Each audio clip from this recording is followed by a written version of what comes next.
ላይ ስተት ቢሆን ኖሮ ስሙኝ፣ በደንብ አድርጋችሁ ስሙኝ።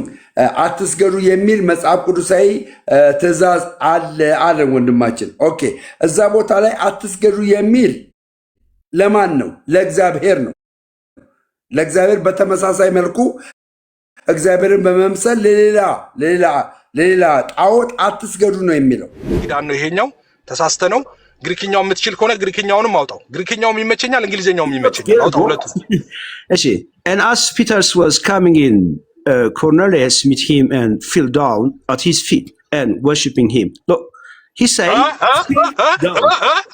"Men, worshiping him." Please. Before that, no. Worship. Hold on, bro. Worshiping him.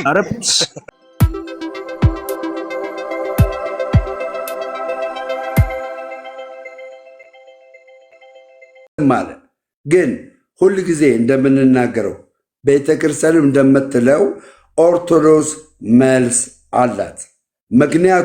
ምክንያቱም አንደኛ ዜና ምዕራፍ 29 ቁጥር 20 ላይ ስተት ቢሆን ኖሮ ስሙኝ፣ በደንብ አድርጋችሁ ስሙኝ።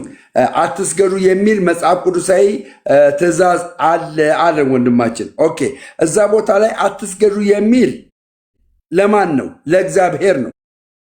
ለእግዚአብሔር በተመሳሳይ መልኩ እግዚአብሔርን በመምሰል ለሌላ ጣዖት አትስገዱ ነው የሚለው የአምልኮ ስግደት። ምክንያቱም እኔ እግዚአብሔር ቀናተኛ አምላክ ነኝ ይላል። ስለዚህ በተመሳሳይ መልኩ ለእግዚአብሔር የምንሰግደውን የአምልኮ ስግደት ለሌላ ጣዖት አትስገዱ ነው የሚለው። ነገር ግን እዚህ አንደኛ ዜና ምዕራፍ 29 ቁጥር 20 ሐሳብ የሚናገረው ይሄ ነው። ምንድን ነው የሚናገረው?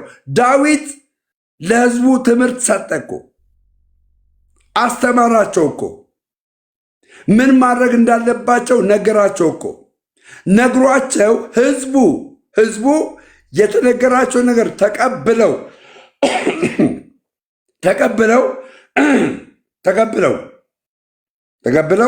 ለእግዚአብሔር ምን አደረጉ? ሰገዱ።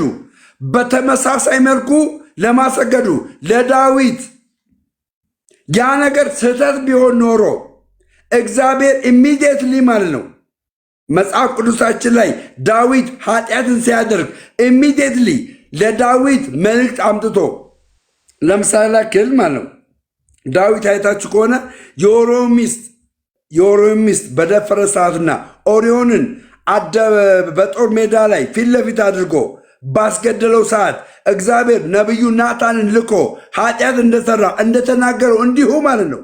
እዚህ ቦታ ላይ እንዴት አንተ ከኔ እኩል ሆነ ስግደትን ትቀበላለህ ብሎ ይወቅሰው ነበረ። ማንን? ዳዊትን። ነገር ግን እግዚአብሔር ይሄን አላደረገም።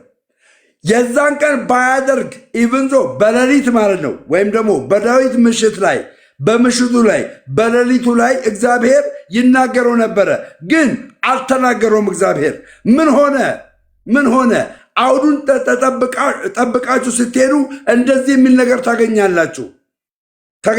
ምን የሚል 21 ላይ ሰገዱ፣ 21 ላይ እንደዚህ ያሉ። በነጋውም ይላል። ሁላችሁም በደንብ አድርጋችሁ ስሙኝ። ሰገዱ።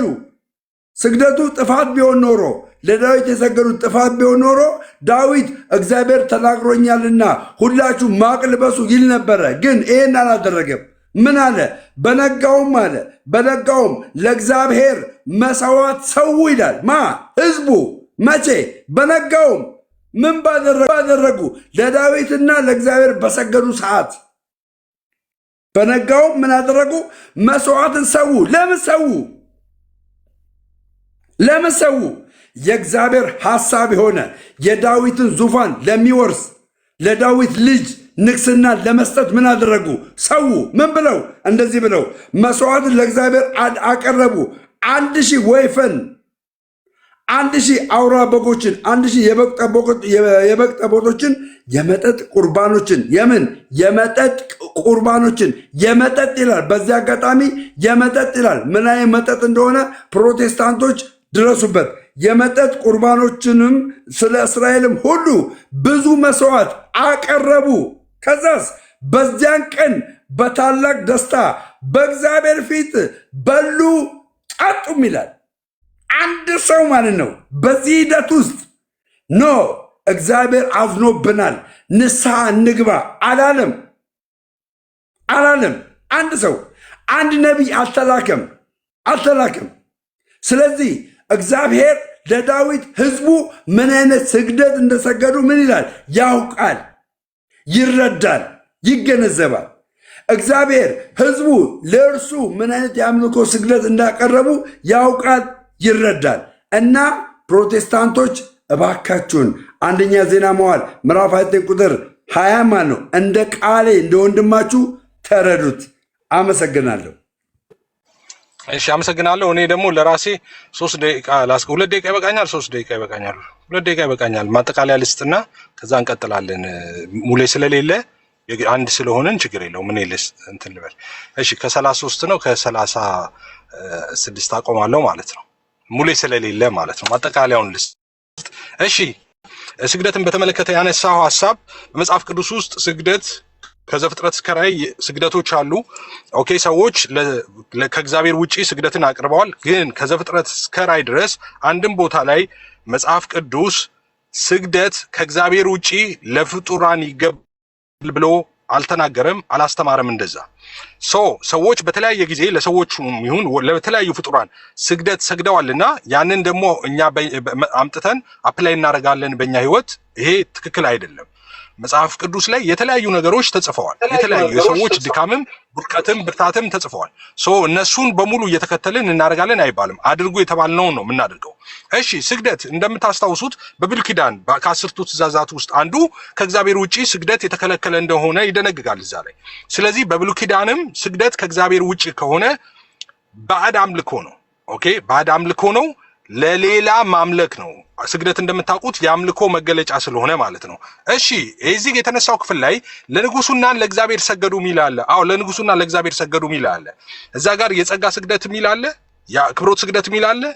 ተለይቷልም አይደለም፣ አልተለየምም። ዳዊት ምን ብሎ ነው ኢንቫይት ያደረጋቸው? ለእግዚአብሔር ክብር እንዲያመጡ ነው ኢንቫይት ያደረጋቸው። እነሱ ግን ለንጉሱና ለእግዚአብሔር ሰገዱ ይላል። ለንጉሱ መስገዳቸው ከእግዚአብሔር ጋር ጨምረው ትክክል ናቸው ሰዎቹ? አይደሉም። ለምን አይደሉም? ትእዛዝ አለ። በብሉይ ኪዳንም ትእዛዝ አለ። ከእግዚአብሔር በቀር ሌሎችን አማልክቶች እንዳያመልኳቸው እንዳይሰግዱላቸው ትእዛዝ አለ። ስለዚህ በብሉይ ኪዳንም ቢሆን የተለያዩ ሰዎች ኦኬ ስግደት ለሰዎች አቅርበዋል። ያ ስግደት ግን ትክክል አይደለም፣ ከእግዚአብሔር ሕግና ስርዓት ውጪ ነው። ሰው ሲሰግዱ እግዚአብሔር ለምን አልቀጣቸውም? እግዚአብሔር ሁሉንም በዛው ቅስፈት እጅ በእጅ ሁሉንም አይቀጣም። በብሉይ ኪዳንም በአዲስ ኪዳንም ኦኬ በብሉይ ኪዳን የተቀጡ አሉ፣ እጅ በእጅ ያልተቀጡ ደግሞ አሉ። እግዚአብሔር ወዲያው ሊቀጣ አይችልም፣ በሁሉም ጉዳይ ላይ ማለት ነው። ወዲያው ይቀጣቸው አሉ፣ ወዲያው ያልቀጣቸው አሉ። ዋሽተው ሚስቱን እህቴ ነች እያለ እግዚአብሔር መጥቶ ያኛውን ሚስቱ ጋር ሊተኛው የነበረውን በህልም አስፈራራና ተቆጣው እንጂ እሱን ለምን ዋሸ ብለው አልተቆጣው። ሁሉም ሲሰራ ወይም ኃጢአት ሲሰራ ወይም ድካም ሲሰራ እግዚአብሔር በእያንዳንዱ ቅስበት እየሄደ ማስጠንቀቂያ ይሰጣል፣ ቅጣት ይሰጣል። እንደዛ ማለት አይደለም። በብሉይ ኪዳንም ያ ግልጽ ነው። ህግ አለ። ያ ህግ ከእግዚአብሔር ውጪ ስግደት እንደማይገባ የሚደነግግ ነው። ለንጉሱና ሰግደዋል። እዛ ጋር ለንጉሱና ለእግዚአብሔር ያምልኮ የጸጋ የክብሮት ምናምን የሚል የለም። ሰገዱ ነው የሚለው ለንጉሱና ለእግዚአብሔር። ትክክል ነው አይደለም? ስግደት የሚገባው እግዚአብሔር ብቻ ነው። ይልቁም በአዲስ ኪዳን ደግሞ ይህ ነገር ግልጽ ሆኗል። የምታስታውሱ ከሆነ ሰይጣን 40 ቀን ኢየሱስ ከጾመ ከጸለየ በኋላ ሊፈተን ሄደ። ታስታውሳላችሁ። ከዛ ምንድን ነው ያለው? ጠላት ከፈተናቸው ፈተናዎች ውስጥ መካከል አንዱ ወድቀ ብትሰግድልኝ አለው። የዓለምን ክብር አሳይቶት ማለት ነው። የዓለምን ክብሯን ሀብቷን አሳይቶት ከዛ ወድቀ ብትሰግድልኝ ይህን ልሰጥ እችላለሁ አለው። ኢየሱስ ምን አለው? ሂድ አንተ ሰይጣን አምላክ እግዚአብሔርን አምልክ፣ ለሱ ብቻ ስገድ፣ አምላክህን ብቻ አምልክ፣ ለሱም ስገድ ተብሎ ተጽፏል አለው። ምንድነው ሪኩዌስት ያደረገው ሰይጣን? ሰይጣን ሪኩዌስት ያደረገው ስገድልኝ ነው። ስገድልኝ ሲለው ኢየሱስ ምን አለው? አምላክ እግዚአብሔርን አምልክ፣ ለሱ ስገድ ተብሎ ተጽፏል አለው። ስለዚህ ስግደት ለእግዚአብሔር ብቻ ነው ማለት ነው። ስለዚህ ለሰዎች ስግደት የሚሰግድ ሰው ከእግዚአብሔር ቃል ጋር የተጣላ ነው፣ ምንም መሰረት የለውም ማለት ነው በአዲስ ኪዳን። እናምጣም ዮሐንስን የምታስታውሱ ከሆነ ለመልአኩ ሊሰግድለት በፊቱ ተደፋው አለ። መልአኩ ምንድነው ያለው? እንዳታደርግ ተጠንቀቅ፣ እኔ ደግሞ ካንተ ጋር የስሙን ምስክሮች ከሚጠብቁ ጋር ባሪያ ነኝ ያለው። ባሪያ ነኝ ለእግዚአብሔር ስገድ አለው። ስግደት የሚገባው ለእግዚአብሔር ነው። መልአኩም እዛ ጋር ለእግዚአብሔር ነው ይላል። ኢየሱስም እዚህ ጋር ለእግዚአብሔር ነው ይላል። ስለዚህ ስግደት ለእግዚአብሔር ነው የሚገባው ስንልኛ መጽሐፍ ቅዱሳዊ ነው። ኢየሱስን ሰምተን ነው። መልአኩን ራሱ ሰምተን ነው። መልአኩ እኔ ባሪያ ነኝ ስግደት አይገባኝም አለ። ሁሉ ባሪያ ነው። ንጉስ አንድ ነው፣ አብ ወልድ መንፈስ ቅዱስ ነው። ሁሉ ባሪያ ነው። ስለዚህ ስግደት አይገባውም ማለት ነው። መልአኩ ሪፕሬዘንት የሚያደርገው ሁሉን ባሪያዎችን ጭምር ነው። ኦኬ መልአኩ እኔ ባሪያ ስለሆንኩ ስግደት አይገባኝም ተጠንቀቅ እንዳታደርግ አለው። ከማስጠንቀቂያ ጋር ነው እና ሲለው ለእግዚአብሔር ስገድ አለው። ስለዚህ ለእግዚአብሔር ነው የሚሰግደው ማለት ነው።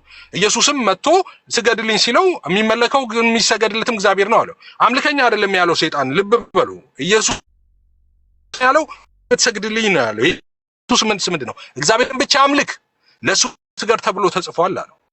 ስለዚህ ሰይጣን እኮ ያደረገው ስግደት ነው። ለእግዚአብሔር ብቻ ነው የሚገባው ስግደት አለው ኢየሱስ ማለት ነው። ስለዚህ ለእግዚአብሔር ብቻ ነው የሚገባው ስግደት እያለ መጽሐፍ ቅዱስ አይ እኔ ለእግዚአብሔር ለይቼ ለእንትናም ለይቼ ቅድም ደግሞ ያልከው እሱ ደግሞ በጣም ወረስት ነው።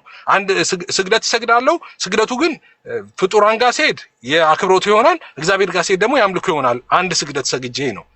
እንደዛ ሚል ትምህርት የለም። ምድር ከተፈጠረ ጀምሮ እንደዛ ሚል ትምህርት የለም። እንደዛ ሚልም አስተማሪ የለም። ቸርች ፋዘርስም እንደዛ አይሉ። ስለዚህ ያ ስግደት ትክክል አይደለም፣ መጽሐፍ ቅዱሳዊ አይደለም። ከዛ የተነሳኛ መጽሐፍ ቅዱሳዊ አይደለም ብለን እናምናለን። ስለዚህ ስግደት የአምልኮ መገለጫ ነው። ስግደት ልዩነት አለው። የአምልኮ እና የአክብሮት የሚባል ስግደት አለ? የለም።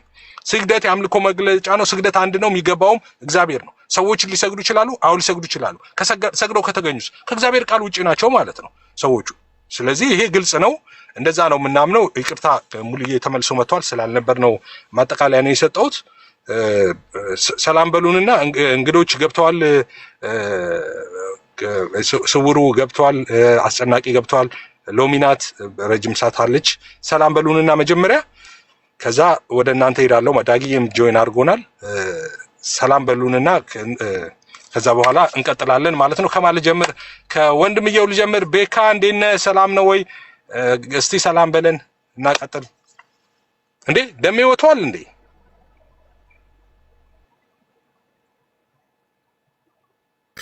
እሺ ሁላችሁንም ሰላም ብያለሁ። ከእግዚአብሔር ከአባታችን ከጌታም ከኢየሱስ ክርስቶስ ጸጋና ሰላም ለእናንተ ይሁን።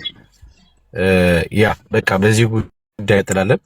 እኔ እንኳን ሌላ ነገር ነበር የመጣሁት ትችዋለሁ። እሱ ነገር አል ላይክ ወደፊት ወደኋላ የምናየው ነገር ይሆናል ብዬ አስባለሁ። ከዛ ባሻገር እግዚአብሔር አምላክ አብስቶ ይባርክ። በቃ እኛ ክርስቲያኖች ጋር ያለው አንድ ስግደት ነው። እሱም ለአንዱ ለእግዚአብሔር ብቻ የሚቀርብ ነው። ስግደት የአምልኮ መገለጫ ነው። እግዚአብሔርን እያመለክን እንዳለ ከምንገልጥበት መገለጫችን ከሆነው አንዱ ስግደት ነው። ስለዚህ ስግደትን በሁለት ከፍሎ በአራት ከፍሎ የጸጋና የክብር ብሎ የዳቦ ስም በመስጠት ለሰው አይቀርብም። እኛ ጋር የሚቀርበው ለአንዱ ለእግዚአብሔር ብቻ ነው። እግዚአብሔር ይመስገን። አስጨናቂ ያለው እንግዲህ እነሱ ደግሞ ሲቀጥሉ ከነሱ ጋር አብረን እንቀጥላለን። ተባረክ ተባረክ ወንድምዬው። እሺ ሰላም በሉን ሁላችሁም በየተራ ሰላም በሉን የገባችሁ ወይስ ሰላምታ ይቅርና ቀጥታ እንግባ? ሰላምታ ሁለቴ ሰላምታ አንዱ ለነገር ነው የሚባል ነገር አለ። ስለዚህ ቀጥታ እሺ ወደ እንትኑ እንግባ፣ ሁለቴ ከማስቸግራችሁ ማለት ነው። እሺ ስውሩ ሰላም ብያለሁ። ሰላም በለንና በዛው ላንተ አሁን በተነሳው ላይ የምትለው ነገር ካለ 2 ደቂቃ ልስጥህና 2 ደቂቃ ላድርግልህ። ከዛ የፈለከውን አሁን ባልነው ላይ ሐሳብ መስጠት ትችላለህ። እሺ አንቺ ለካ ኦርቶዶክስ ነሽ። እሺ ቅድሚያ ላንቺ ልስጥሽ። ሰላም ብያለሁ። እንዴት ነሽ? እንዴት ነህ ኤፍዬ? ሁላችሁንም ሰላም ብያለሁ። ስንጀምር ነው የገባሽው። ስለዚህ እሺ ቅድሚያ ላንቺ ልስጥሽ እና እነሱ እኔ እንኳን በዚህ ርዕስ ኤፍዬ በዚህ ርዕስ አልነበረም፣ ሌላ ጥያቄ ነበር ልጠይቅ የገባሁት ኤፍዬ። እሺ ጎሄድ ችግር የለውም። ጥያቄና መልስ ስለሆነ ችግር የለውም። እሺ እኔ የምጠይቀው እንትን ህፃናት ላይ ነው ጥያቄና ጌታችን ለምሳሌ ህፃናትን አትከልክሏቸው ብሏል አይደለ? ወደ እኔ ይምጡ አትከልክሏቸው ብሏል። እና በምንድን ነው የምናመጣቸው? ለምሳሌ አትከልክሏቸው ሲል መከልከል እንዳለ ነው አይደል? እዚህ ጋር የምንረዳው መከልከል እንዳለ ነው የምንረዳው። አትከልክሏቸው ሲል ጌታ ማለት ነው። እና አትከልክሏቸው ካለ መከልከል እንዳለ ስለምንረዳ፣ ስለዚህ በምንድን ነው የምናመጣቸው? እችን አንድ ይመልስልኝና ከዛ እቀጥላለሁ። አይፋይ ግልጽ ነው። እዛ ጋር ኢየሱስ ወደ ህፃናት ሲመጡ ተከላከሏቸው፣ ደቀ መዛሙርቱ ተዋቸው፣ ህፃናት ወደ እኔ ይምጡ ዘንድ አትከልክሏቸው አለ። በሱ ነው የተናገረው። ጠቅላላ ሐሳቡ ግን ተምሳሌትነቱ ህፃናትን ወደ እግዚአብሔር መንግስት፣ ወደ እግዚአብሔር ሐሳብ፣ ወደ እግዚአብሔር እውነት እንዳይመጡ አትከልክሏቸው ነው። ያ ማለት ህፃናትን ልጆች አሁን የወለዱ ክርስቲያኖች ልጆቻቸውን ይዘው ወደ እግዚአብሔር ቤት ይዘዋቸው መሄድ አለባቸው። ወደ እግዚአብሔር ቃል ይዘዋቸው መሄድ አለባቸው። ወደ እግዚአብሔር እውነት ይዘዋቸው መሄድ አለባቸው። በዛ ማሳደግ አለባቸው ልጆች ያው ልጅን በምትሄድበት መንገድ ምራው ሽምግልናውም ከዛ ፈቀቅ አይልም ስለሚል ልጆቻቸውን ወደ እግዚአብሔር ይዘዋቸው መሄድ ወደ እግዚአብሔር ማለት እንዳልኩት ወደ ቤተክርስቲያንም ነው።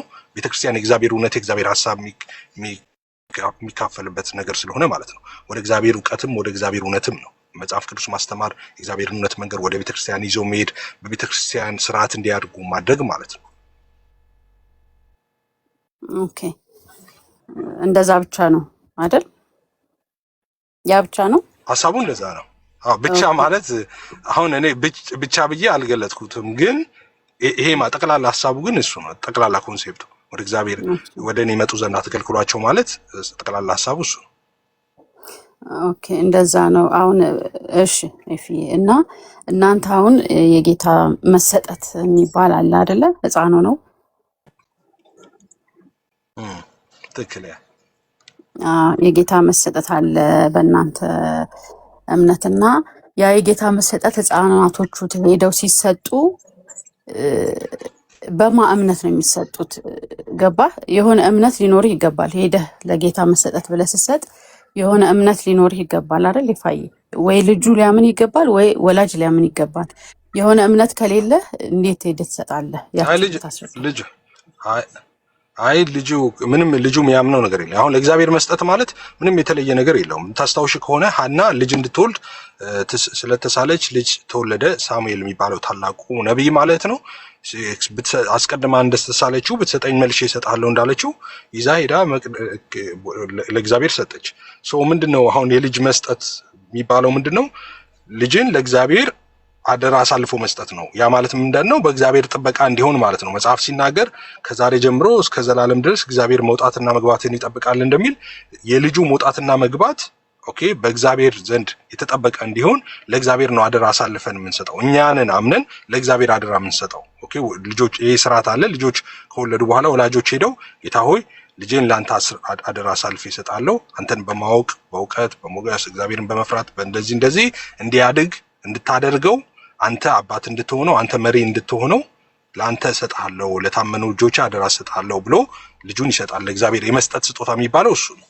እግዚአብሔር በቤቱ እንዲያሳድገው በእውቀት እግዚአብሔርን በማወቅ ማለት ነው። ኑረ ዘዴና ሳይንስ አይደለም፣ በእውቀት ማለት ነው። እሱ ትምህርት ቤት ሄዶ ያውቃል። ግን በመንፈስ ቅዱስ በሆነ በመንፈሳዊ እውቀት እግዚአብሔርን በማወቅ እግዚአብሔርን በመፍራት በዛ ህይወት እንዲያድግ ለእግዚአብሔር አሳልፈው የሚሰጡበት ስርዓት ነው። ኦኬ አዎ ገብቶኛል፣ አውቀዋለሁ እሱንም እኔ ስለማይ ግን የማን በማ እኔ የፈለኩት በማ እምነት በእኛ እምነት ያልከኝ መሰለኝ ቅድም።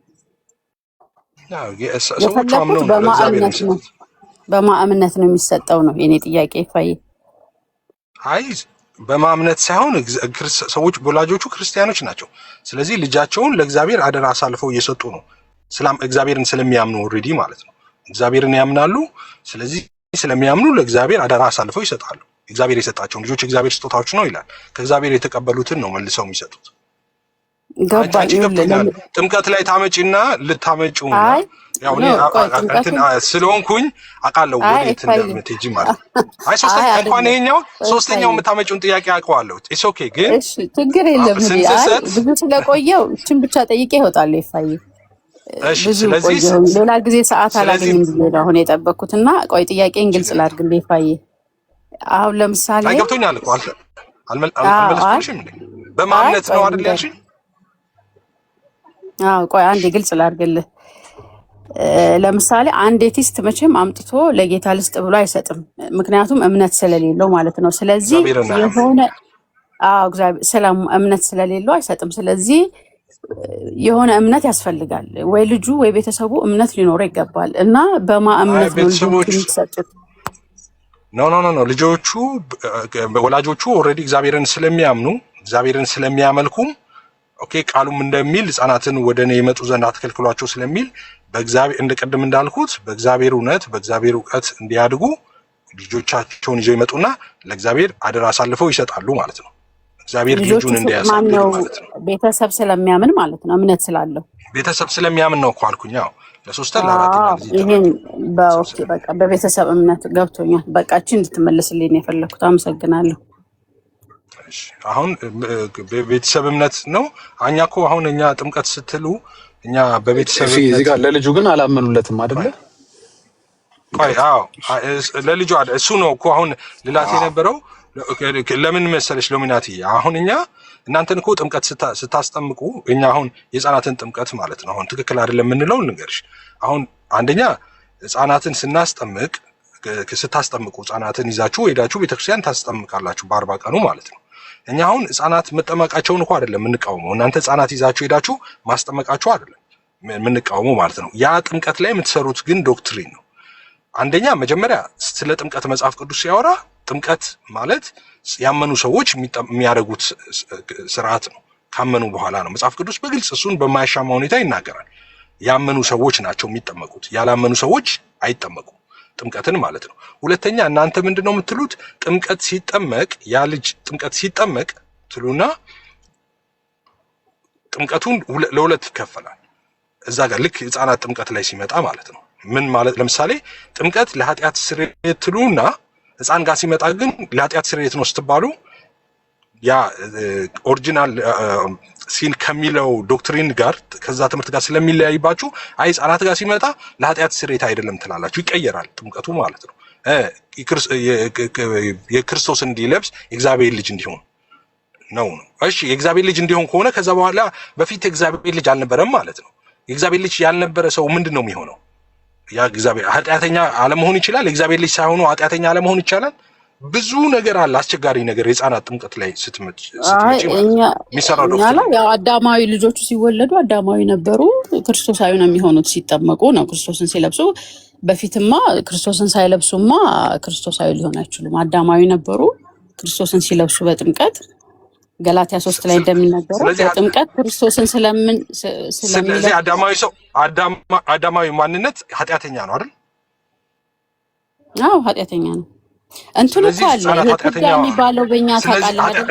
ይሄንን እንኳን አትቀበሉም። ይሄንን እንኳን አትቀበሉም። አሁን ህፃናት የጸጋ እኮ ህፃናት ኃጢአተኛ ናቸው።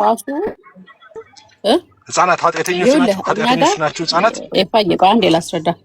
እኛ ጋር ውጤቱ ነው ኃጢአቱ ሳይሆን ውጤቱ ራሱ ከጸጋ መገፈፉ ራሱ ኃጢአት ተብሎ ሊጠራ ይችላል። ገባ? አዳማዊ ናቸው እኮ ልጆች ሲወለዱ አዳማዊ ናቸው። ምክንያቱም ያ የጸጋ መገፈፍ አዳማዊ ነው። አንድ ሰው አዳማዊ ነው ከተባለ ኃጢአተኛ ነው ማለት ነው አይደለ? አዎ ኃጢአተኛ ለምን መሰለኝ እኛ ጋር ውጤቱ ነው። ውጤቱ ኃጢአቱ ያ አዳም የሰራውን ኃጢአት አይደለም ልጆቹ የሰሩት ግን ያ በአዳም የመጣ ውጤቱ ግን እሱን አይደለም። አዳም የሰራውንማ አዳምማ እኔ ምን እሰራለሁ? እኔ አየት ነበርኩኝና አዳም ሲሰራ እሰራለሁ። እኔም አልነበርኩም እነሱም አልነበሩም። አሁን እኔ ግን ምለው ያ ህፃን ልጅ ከመጠመቁ በፊት ኃጢአተኛ ነው ብላችሁ ታምናላችሁ? ጸጋ መገፈፍ ራሱ ኃጢአት ተብሎ ሊጠራ ይችላል። እሱ ምንም ችግር የለውም። ግን አንተ አልመለስክልኝም። አሁን ወደ እኔ መጣ። ኃጢአተኛ ተብሎ ይጠራል ህፃን። አንተ መልስልኝና መጀመሪያ እኔ ልመልስልህ አይሻልም? እኔ ማንኛውም ጥያቄ መልሳለሁ። እኔ እኮ መልሻለሁ። እሺ ጠይቂ፣ መልሳለሁ እኮ እኔ መልሻለሁ እኮ። የሚጠመቁት በቤተሰብ ነው፣ በቤተሰብ እምነት ነው። እሱን አልመለስክልኝም። ማን የሚጠመቀው ማነው? ልጆቹ የሚሰጡት ለጌታ የሚሰጡት በቤተሰብ እምነት ነው። እኛ እኮ አሁንም ትርጉሙ አልገባሽም እኮ። እኛ ለልጆችን አምጥተን ለእግዚአብሔር ስንሰጥ ኦኬ ልጆች ለእግዚአብሔር ሲሰጡ ይድናሉ የሚል ዶክትሪን እኮ የለንም። የእግዚአብሔር ልጅ ይሆናሉ ሲሰጡ የሚል ትምህርት የለንም እኮ የለንም። እኛ ልጆችን የምንሰጠው እኛ አምነን ልክ ለምሳሌ መንገድን ለእግዚአብሔር አደራ ስጥ ይላል አይደል? ይላል መጽሐፍ ቅዱስ አይደል? አይልም? አዎ በሚሄድበት ምራው ይላል ራሱ። ኦኬ መንገድህን ለእግዚአብሔር ራስ ስለ ልጅ ሳይሆን መንገድህን ለእግዚአብሔር አደራ አሳልፈህ ስጥ ይላል። ስለዚህ እኔ አሁን ብዙ ጴንጤክ እንትም ካየሽ መኪና ሲነዳ ይጸልያል መጀመሪያ ሲወጣ ማለት ነው። ከጋራጅ ሲወጣ ጸልዮ ነው የሚወጣው። ያ ማለት መንገዱን ለእግዚአብሔር አሳልፎ ሰጥቶ ነው የሚወጣው። ልክ እንደዛ ነው። ምንም የተለየ ነገር የለውም። ልጅም ይዞ ሲሄድ ልጄን ለእግዚአብሔር አደራ አሳልፈ ይሰጣለሁ ብሎ ለእግዚአብሔር አደራ እኮ በአንተ እምነት ማለት ነው። ልጁ መቼም ህፃን ነው አያምንም። በአንተ እምነት ማለት ነው አደራ የምትሰጠው አዎ በእኔ እምነት ምንም ነገር አልሆነም። እናንተ ጋር እኮ በሱ እምነት የእግዚአብሔር ልጅ ይሆናል ነው እናንተ ጋር። እኛ ጋር በእኛ እምነት ምንም አይሆንም። እኛ እምነት ስላለን ለእግዚአብሔር እንሰጠዋለን ነው። ምንም አይሆንም። ማለት ስንሰጠው እግዚአብሔር ልጅ አይሆንም። ልጁ እኮ ቸርች ሄደን ለእግዚአብሔር ስንሰጠው ልክ የእግዚአብሔር ስንሰጠው የእግዚአብሔር ልጅ ሆነ ዳግም ተወለደ ምናምን እኮ አንልም። ምንም ዶክትሪን የለንም። የኛ ዶክትሪን ችግር የለም፣ ግን የኛ ትምህርት እኮ ልዩነት አለው። አሁን ልዩነት አለው ሳይሆን ምንም ፈጽሞ የሚገናኝ ነገር አይደለም። እኛ ልክ መንገዴን እኔ ይኸውልህ አሁን ጥያቄ እንዲገባ አይፋየ እኔ አሁን ሄዶ ለልጁ ይሄ መጠመቁ ምናምኑ አይደለም፣ እዛ ጋር አልደረስኩም። እኔ ግን ቀጥታ ወስደህ አንተ ለጌታ ስትሰጥ በማእምነት ነው ጥምቀቱ ምኑ ተወሱ። ቀጥታ ወስደህ የምትሰጠው እምነት ሲኖርህ ነው። ቅድም እንደነገርኩ አንድ ኤቲስት ልጁን ለጌታ አይሰጥም። በጣም ብዙ ጊዜ ነው የመለስኩልሽ። በማን እምነት ነው እኔ አምኜ ኦኬ ለእግዚአብሔር ልጄን አደራ አሳልፌ እሰጣለሁ። እኔ አምኜ ልጄን እሰጣለሁ። እኔ ነኝ ማምነው፣ ወላጅ ነው የሚያምነው። ሰው የኔ ማመን ግን በኔ ማመን ኦኬ እኔ ለልጁ አንደኛ ለሕፃን ልጄ አላምንም። እኔ ሕፃን ልጄ አያምንም። ኦኬ ሕፃን ስለሆነ እኔ ማንነውም ለሱ አይደለም። እኔ ራሴ እግዚአብሔርን አምነዋለሁ ስለ ልጄ። እኔ ራሴ ማንን? እግዚአብሔርን ለልጄ አምነዋለሁ። ኦኬ ለልጄ አይደለም ማምንለት፣ እኔ እግዚአብሔርን አምነዋለሁ። ኦኬ ማምነው እኔ ነኝ እግዚአብሔርን። ምን ብዬ ነው ማምነው? ልጄን ኦኬ በፊቱ እሰጣለሁ። ቅድም እንዳልኩሽ በእግዚአብሔር ዕውቀት በእግዚአብሔር እውነት እንዲያድግ ማለት ነው። አምኜ እሰጣለሁ ለልጁን። ሰው ስሰጥ ልዩነቱ እዚህ ጋር ነው የሚመጣው። ይኸውልሽ እኔ ልጄን ስሰጥ ለእግዚአብሔር ስሰጥ ልጁ ዳግም ይወለዳል፣ ቦርናጌን ይሆናል፣ ክርስቶስን ይለብሳል። እንደዚህ የሚል ትምህርት ምንም የለም። እናንተ ጋር ትምህርቱ ምን መሰለሽ? ጥምቀት ላይ ይመጣና እኔ ለልጁ አምንና ልጁ ሲጠመቅ ዳግም ይወለዳል ትላላችሁ። መጽሐፍ ቅዱስ አይልም ያንን። እኛ እንደዛ አንልም እኮ። ልጁን ይዘን እንሄድና ምን ይሆናል? ምንም አይሆንም። ልጁ ለእግዚአብሔር ነው አደራ አሳልፈን የምንሰጠው እኮ። ያ ለእግዚአብሔርም አደራ ለመስጠት እኮ እምነት ያስፈልጋል። ይፋይቁ አንዴ አመንን እኮ አልኩኝ። አመንን ቅድም እኮ ምሳሌ ነገርኩ። ይኸውልህ አመንን እኮ አልኩኝ። ቅድም እኮ ምሳሌ ነገርኩ። ለምን መሰለህ ይፋይ ቅድም አንድ ኤቲስት አምጥቶ ቸርች ላይ ለጌታ ልስጥ አይልም እምነት ስለሌለ። ስለዚህ በአንተ እምነት ነው ልጁ ሄዶ የሚሰጠው ነው። በቃችን ነው ማወቅ የፈለኩት እኔ። በእኔ በወላጆ አሁን በአንተ እምነት ማለት ምን እንደሆነ አልገባኝም። በአንተ ለምን እንደምትኝ አልገባኝም። የጥምቀቱን ተርም ነው የምትጠቀሚው። እኔ አማኝ ስለሆንኩኝ እኔ ስለማምን ወላጆቹ ነው የሚያምኑት፣ ልጁ አያምኑም። ኦኬ ልጁ አያምንም፣ ሕፃን ልጅ ነው። እኛ እናምናለን። ማን እናምናለን? እግዚአብሔር እናምናለን። እሱንም አምነን እንከተላለን። ስለዚህ ልጃችንን ወስደን ለእግዚአብሔር አደራ አሳልፈን እንሰጣለን። ነገሮቻችንን ሁሉ አሳልፈን እንደምንሰጥ ማለት ነው። ልጆቻችንን ሄደን ለእግዚአብሔር አሳልፈን እንሰጣለን። በእናንተ እምነት መሆኑን በቃ ገብቶኛል አሁንና። እሺ ልጁ ለምሳሌ የሆነ አድጎ 13 14ም ሊሆን ይችላል አይደል? የሚጠመቀው አምኖ እስከሚጠመቅ 16ም ሊሆን ይችላል። ብቻ እስከዛ ድረስ ምንድን ነው የምንለው? ያንን ልጅ ምንድን ነው የምንለው ማለት ለምሳሌ የሆነ ሰው አግኝቶት መንገድ ላይ ልበለው አንድ ያልተጠመቀ የ13 ዓመት ልጅ ሊሆን ይችላል። አንተ ምንድን ነው ቢለው ክርስቲያን ነኝ ማለት ይችላል? ካመነ ክርስቲያን ነኝ ማለት ይችላል። የሚያምንበት እንትን ላይ አልተጠመቀም፣ አላመነም፣ አልተጠመቀም ገና። እኛ መቼ ጥምቀት ለድነት እንላለን? እኛ ያመነ ነው ዳነ የምንለው። ስለዚህ ነፍስ አውቆ ኢየሱስን ባመነ ቅጽበት ክርስቲያን ነው ልጅ። ገባኝ። ሳይጠመቅ ማለት ነው። ሳይጠመቅ ክርስቲያን ነው። ሳይጠመቅ ሰምተሽኛል በደምብ አይደለም? አላመነም እኮ ልጁ እኮ አላመነም። ኤፋይ ይኸውልህ 14 15 ላይ ነው እኮ የበዛን ሰዓት ላይ 14 15 ማ ያውቃል። 14 15 ማ በደንብ ያምናል ያውቃል እንጂ ይኸውልህ ኤፋይ ለምሳሌ 12 14 ስንተኛ ክፍል ማለት ነው? 15 ማለት እኮ 10ኛ ክፍል ተማሪ ማለት እኮ ነው። ያው የሚጠመቁት 13 14 ላይ ነው አይደለ? ሲያውቁ በደንብ ተምረው ምናምን 13 14 ላይ ይጠመቃሉ። አሁን እድሜ የለውም። አሁን እድሜ እኛ ጋር የለውም። በብዛት እንደዛ ነው ስለማይ ነው። እኔ እንደዛ ሲያውቅና ሲያምን ማመን የሚችልበት ቦታ ላይ ሲሆን ሐዋርያው ቅዱስ ጳውሎስ እንደሚል በልቡ አምኖ ሰው በአፉ የሚመሰክር ይላል። በልቡ ያመነውን በአፉ መስክሮ ከዛ ወደ ጥምቀት ስርዓት ይሄዳል። ልጁ ግን የሚድነው እኛ ዳነ የምንለው ሰው ሲያምን ነው። ማመን በቻለበት በዛ ቅጽበት ልጁ ድነዋል እንጂ ሲጠመቅ ነው የሚድነው የሚል ትምህርት የለንም እኛ። ገባኝ። ለምን ኤፋዬ ይኸውልህ አንዴ አዳምጠኝማ ኤፋዬ። አሁን እኔ የጠየኩት ጥያቄ ምንድነው? እሺ ችግር የለም ዝቅ ላድርግልህ። 10 ዓመቱ ላይ አላመነም ገና ልጁ እየተማረ ነው ለማመን ማለት ነው። ገና አምኖ ሊጠመቅ ገና እንትን አላለም። 10 ዓመቱ ላይ አንድ ሰው አግኝቶት ምንድነው አንተ ቢለው ክርስቲያን ነኝ ማለት ይችላል? ገና ሳያምን 10 ዓመቱ ላይ ማለት ነው።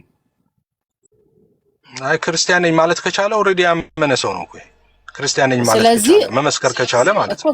እስኪጠመቁ ድረስ ክርስቲያን አይደሉም ማለት ነው። ሰው ሲጠይቃቸውም ክርስቲያን ነኝ ማለት አይችሉም። እኛ አይደለም። አሁን ወዴት ታመጫለሽ? አደጋግመ እየነገርኩሽ እኛ ሲጠመቅ አይደለም ጥምቀት ላይ አይደለም እኛ መዳን እስኪያምኑ። እሺ አሁን ጥምቀት ስላልሽ ነው እንደዛ ጥምቀት ጋር እንዳትወስጂ። እስኪያምኑ ሲጠመቁ ነበር ያልኩት።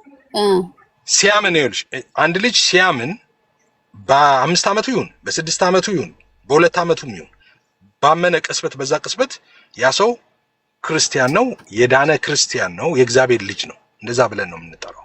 ምናልባት በ12 ዓመቱም በ15 ዓመቱም ሊሆን ይችላል የሚጠመቀው።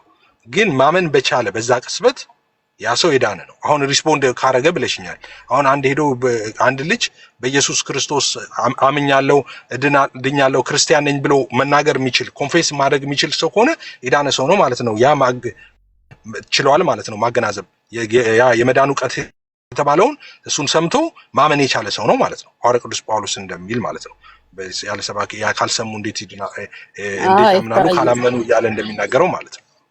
ገባኝ። አሁን ልል የፈለኩት ምንድነው ተምሮ ያው በደንብ ሲያቅ ነው የምትሉት እናንተ ጋር። በደንብ ተምሮ አምኖ ነው ከዛ በኋላ ነው የሚጠመቀው አይደል የምትሉት እናንተ ጋር። በደንብ ምናምን ሳይሆን ሰው ሲያምን ኦኬ።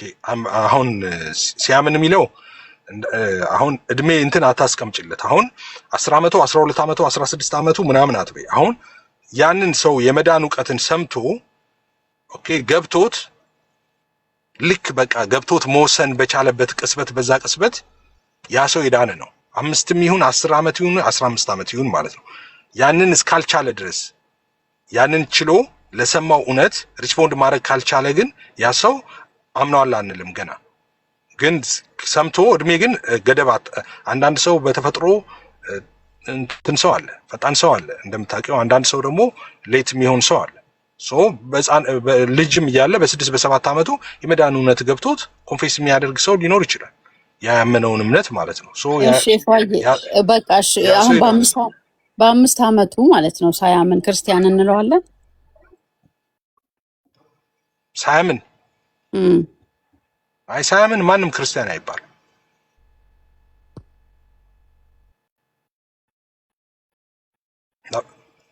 ተመለሰልሽ? ምንድነው የምንለው ታዲያ ያንን ልጅ? ኦኬ ቆንጆ። አሁን የወንጌላውያን ልጅ ምንድነው የምንለው? እስኪያምን ድረስ ያለውን ሂደት ምንድነው የምንለው ነው የሚለው። አሁን በጥንቃቄ ስሚኝ። እኛ እንደሌላው ሰው እኔ ያምኝለት ድነዋል አንልም እኛ፣ ወይም ሳያምን ድነዋል አይደል አንልም እኛ።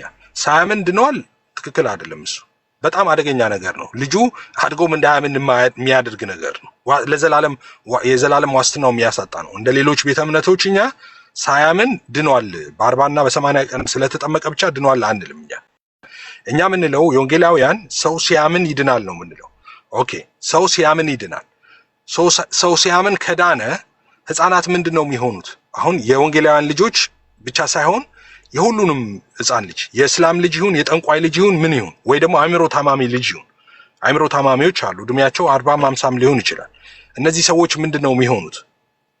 ካላመኑም ኦኬ ለህፃኑንም እዚህ ላይ አስገቢ እስኪያምን ድረስ ያልሽውን የወንጌላውያን ልጆች ብቻ አትውሰጂ። ኦኬ መጽሐፍ እንደሚል ነው የምነግርሽ። መጽሐፍን በምላት በረዳት የሙስሊም ልጅ ይሁን የማን ልጅ ህፃን ከሆነ ለምሳሌ አንድ ሰው በ40 ወሩ በ40 ቀኑ በ80 ቀኑ በ1 ዓመቱ ምናምን ማመን አይችልም።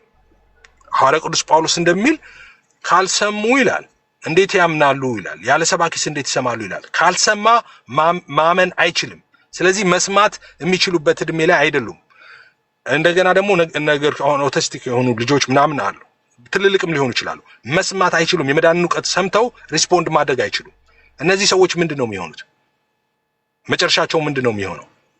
መጽሐፍ ቅዱስ በዚህ ጉዳይ ላይ ስፔሲፊክ አድርጎ ባይናገርም ግን የተለያዩ ክፍሎች ላይ ለምሳሌ መጥቀስ እንችላለን።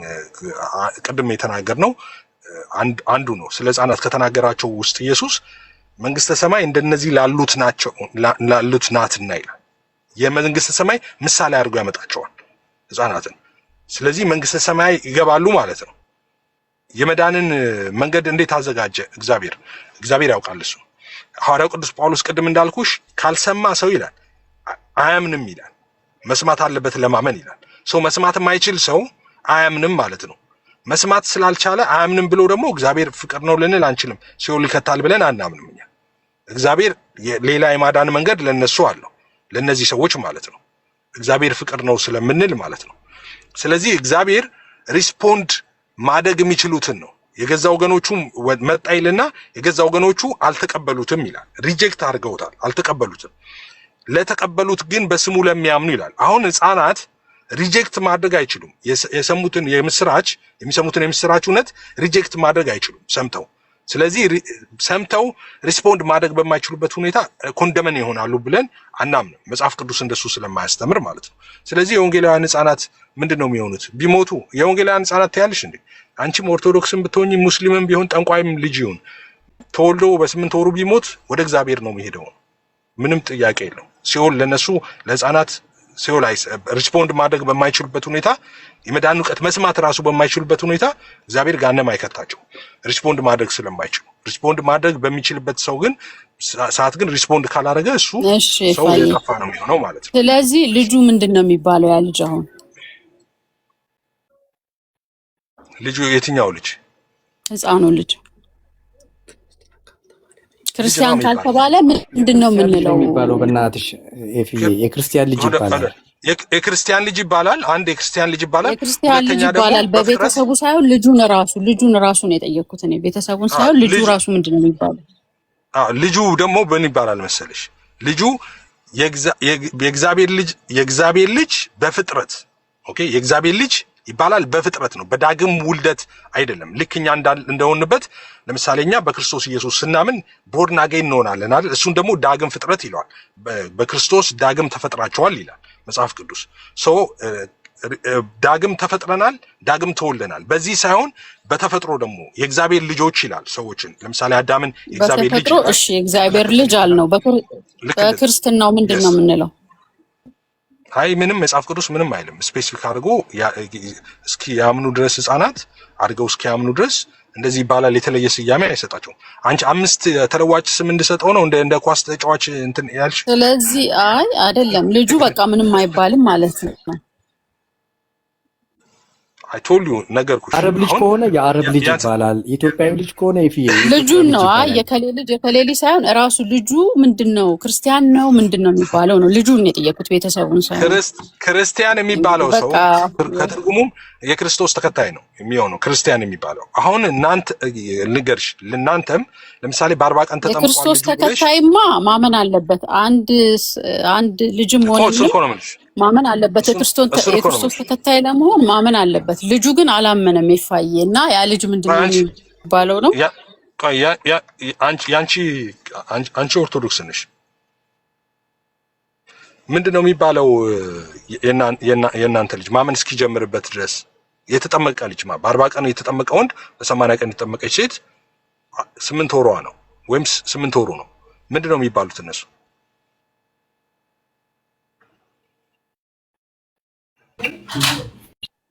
ምን አልከኝ? አንዴ ድገምልኝ።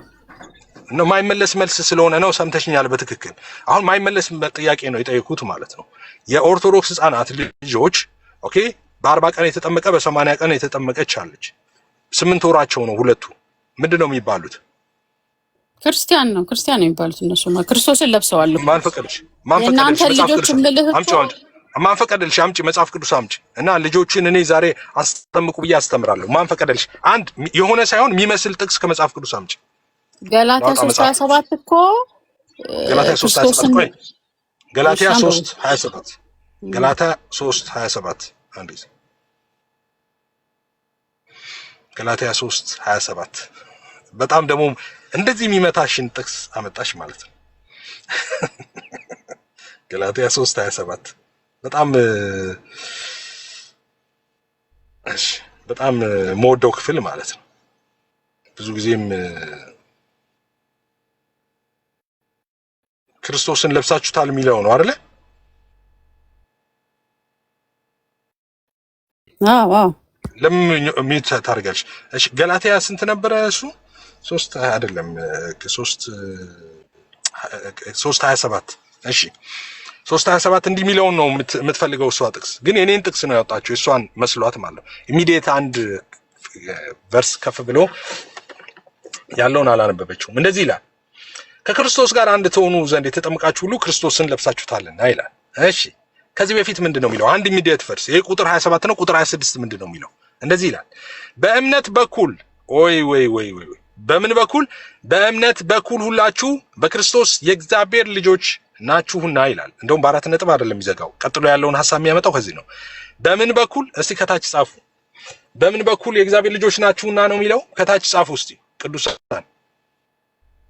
በምን በኩል ነው የሚለው?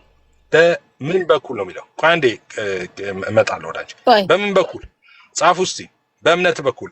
እሺ በእምነት በኩል ሁላችሁ በክርስቶስ ኢየሱስ የእግዚአብሔር ልጆች ናችሁና ከክርስቶስ ጋር አንድ ትሆኑ ዘንድ የተጠመቃችሁ ሁሉ ክርስቶስን ለብሳችሁታል ይላል። እነዚህ ክርስቶስ አንድ የሆኑ ዘንድ የተጠመቁት ከላይ በእምነት በኩል የእግዚአብሔር ልጆች የሆኑት ናቸው አይደሉም? ሉሚናቲ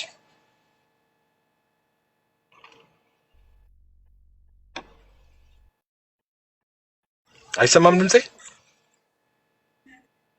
ይሰማል። ይፋ አንድ ጥያቄ ልጠይቅ። ቆይ በቤተሰብ የተጠመቀ የለም መጽሐፍ ቅዱስ ላይ? ቆይ እንጨርሰው እንጂ ይሄንን እንጨርሰው። ከክርስቶስ አንቺ ያመጣሽው ራስሽ ጥቅስ ነው። ከክርስቶስ ጋር አንድ ትሆኑ ዘንድ የተጠመቃችሁ ክርስቶስን ለብሳችሁታል የተባሉት በእምነት በኩል የእግዚአብሔር ልጆች ናቸው የተባሉት ናቸው አይደል? አዎ ሶ በእምነት በኩል የእግዚአብሔር ልጅ ሆነሻል በ80 ቀን አንቺ? በቤተሰቤ ቤተሰብ አምኖ ክርስቲያን ስለሆኑ እነሱ እኔ ደግሞ በዛው ክርስቶስ አካል ውስጥ መጨመር አለብኝ ማለት ነው። ምክንያቱም መጽሐፍ ቅዱስ ላይ አይፋይ። አንተም እኮ በቤተሰብ ነው ለጌታ ሰጠው ያልከኝ ቅድም። በአንተ እምነት ነው አይደለ ለጌታ ሰጠው ያልከኝ? ኖ ይሄው አሁን ይኸውልሽ ቅድም እኮ ነገርኩሽ ወሬት ልትወጂ እንደሆነ ይገባኛል አልኩሽ። እንዴ በእኔ እምነት ነው ልጁን ለጌታ ሰጠው ታልከኝ እኮ። ይሄንማ በእኔ እምነት ልጁ በእኔ እምነት ልጁን ለጌታ ሰጠው ዳነ ልጁ አልኩኝ አላልኩም። ሰው ደግሜ እንደውም ዛና ስትረሰጥቼ ነገር እኔ ስለመዳን አልጠየቅኩም። አሁን ዳንኩኝ እዚህ ጋር ተሳሳት። ቆይ አመነ አልኩኝ። ቆይ እኔ አምኜ ኦኬ ልጄን ለእግዚአብሔር ቅድም ይኸውልህ ኤፋያ አንዴ ቆይ ልጨርሳ። ቆይ እኔ እምነት ነው ወትጄ ለጌታ የሰጠሁት አልከኝ። አንቺን ልስማ ከዛ እኔ ሳወራ ግን እንዳታቋርጭኝ። አሁን አንቺ አውሪ እኔ ዝም ልበል እንዳንጫወት። አሁን ቅድም ስጠይቅህ ኤፋዬ እሺ ቅድም ስጠይቅህ እናንተ ጋር ለጌታ መሰጠት ቀን አለ፣ ህፃኑን ወስዳችሁ ለጌታ ትሰጣላችሁ። ስለዚህ በማ እምነት ነው ስልህ በእኔ እምነት አልከኝ። በቤተሰብ እምነት ነው ወስዳችሁ የምትሰጡት ለጌታ። ስለዚህ እኛም ጥምቀት ስናስጠምቅ በቤተሰብ ስለሆነ የምናስጠምቀው አማኝ ስለሆነ ቤተሰቡ ወስደን ጥምቀት እናስጠምቃለን እኛ። እሺ አሁን እና ለምሳሌ እንደ ሊዲያ ቤተሰብ ማለት ነው። አይጠቅምሽም። ቆይ ሊዲያ ቤተሰብ ጋር እንሄዳለን። ሊዲያ ቤተሰብ ላይ ህፃን የለም፣ እንመጣለን እሱ ላይ። ቤተሰብ መጽሐፍ ቅዱስ ላይ አንድም ህፃን የለም ቤተሰብ ማለት ነው። እሱ ላይ የለም የሚል እኮ የለም። አታመጣልኝ። ቆይ አንድ ጊዜ በእምነት በኩል የሚለው እዚህ ጋር በወላጆች እምነት በኩል ነው።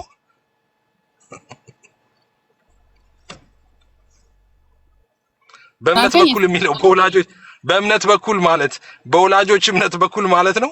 በእምነት በኩል እግዚአብሔር ልጅ ናችሁ። እኔ እኮ የሊዲያን ቤተሰብ አመጣውልህ ቅድም እኮ አይደለ በቤተሰብ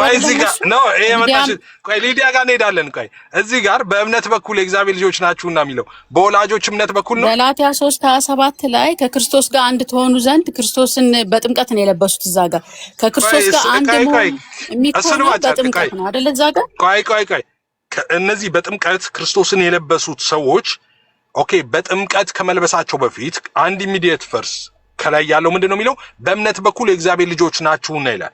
በምን በኩል የእግዚአብሔር ልጆች ናችሁ? አንድ ጊዜ ቆይ እሱ እንዴ ለምን ትቆርጫለሽ? 26 እኮ ነው ይሄንን የሚለው። ቆርጠሽ ነው እንዴ ታነብ? ብቻ አይደለም 4 ነጥብ ሁሉ አላረገም እኮ ሰው 4 ነጥብ ሁሉ አላረገማ። አንድ ሐሳብ ነው እንዴ?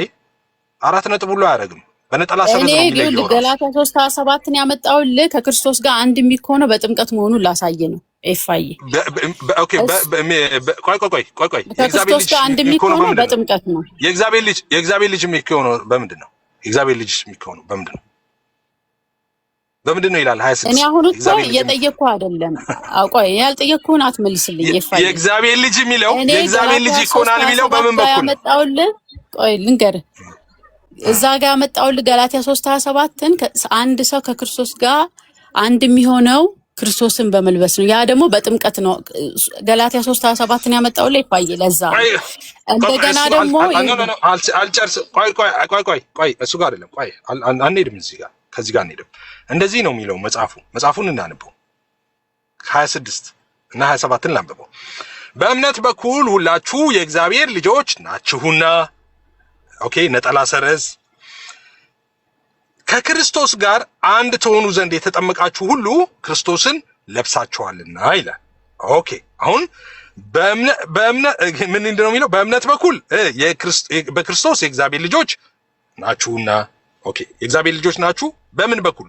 በእምነት በኩል ይልና ከክርስቶስ ጋር አንድ ትሆኑ ዘንድ የተጠመቃችሁ ሁሉ ክርስቶስን ለብሳችኋልና ይላል። አሁን 27 ላይ ከክርስቶስ ጋር አንድ የሆኑ ዘንድ የተጠመቁት እና ክርስቶስን የለበሱት 26 ላይ በእምነት በኩል የእግዚአብሔር ልጆች የሆኑ ናቸው። ስለዚህ በእምነት በኩል ነው የእግዚአብሔር ልጅ የሚሆነው። አንቺ በ40 ቀንሽ በ80 ቀን የእግዚአብሔር ልጅ ሆነሻል ወይ አምነሽ ስልሽ እኔ አላመንኩም ቤተሰቦቼ ናቸው ትያለሽ። ቤተሰቦቹ ይላል እንዴ? ያ ደግሞ የሚደግፈኝ ዮሐንስ 3:5 ላይ ባለው መሰረት እንዴሽ ዮሐንስ 3:5 ነው። ዮሐንስ 3:5 አይደግፍሽም። እሱ ምን ነው የሚደግፈው? እሺ ዮሐንስ 3:5 ዮሐንስ 3:5 እንደዚህ ይላል።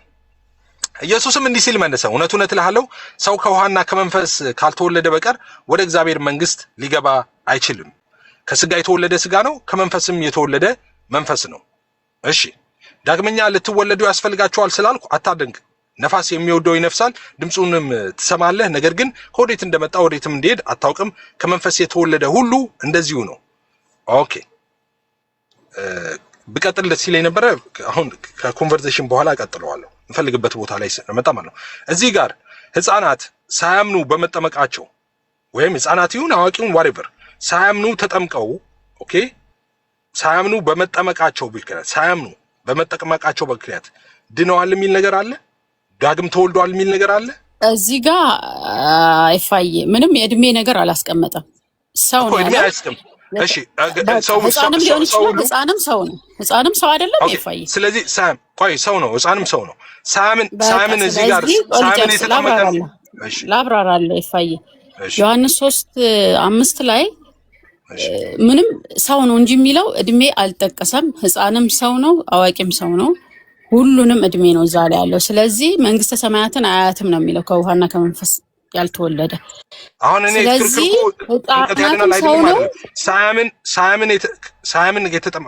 ሳምን የተጠመቀ እምነት የሚል የለም ሰው ስለዚህ ሳምን ይላል እዛ ጋር ሳምን እሺ ቆይ አንድ ጊዜ ቆይ ስለዚህ ጥምቀት አሁን በጥምቀት ብቻ ይዳናል የሚል ደግሞ ዶክትሪን እየሰራሽ ነው ማለት ነው። ጥሩ። ስለዚህ እንደዚህ የሚለው ምን ማለቱ ነው? ኢየሱስ ትመልሽልኛለሽ፣ እኔ ተረጉማለሁ፣ አንቺ ትተረጉሚልኛለሽ።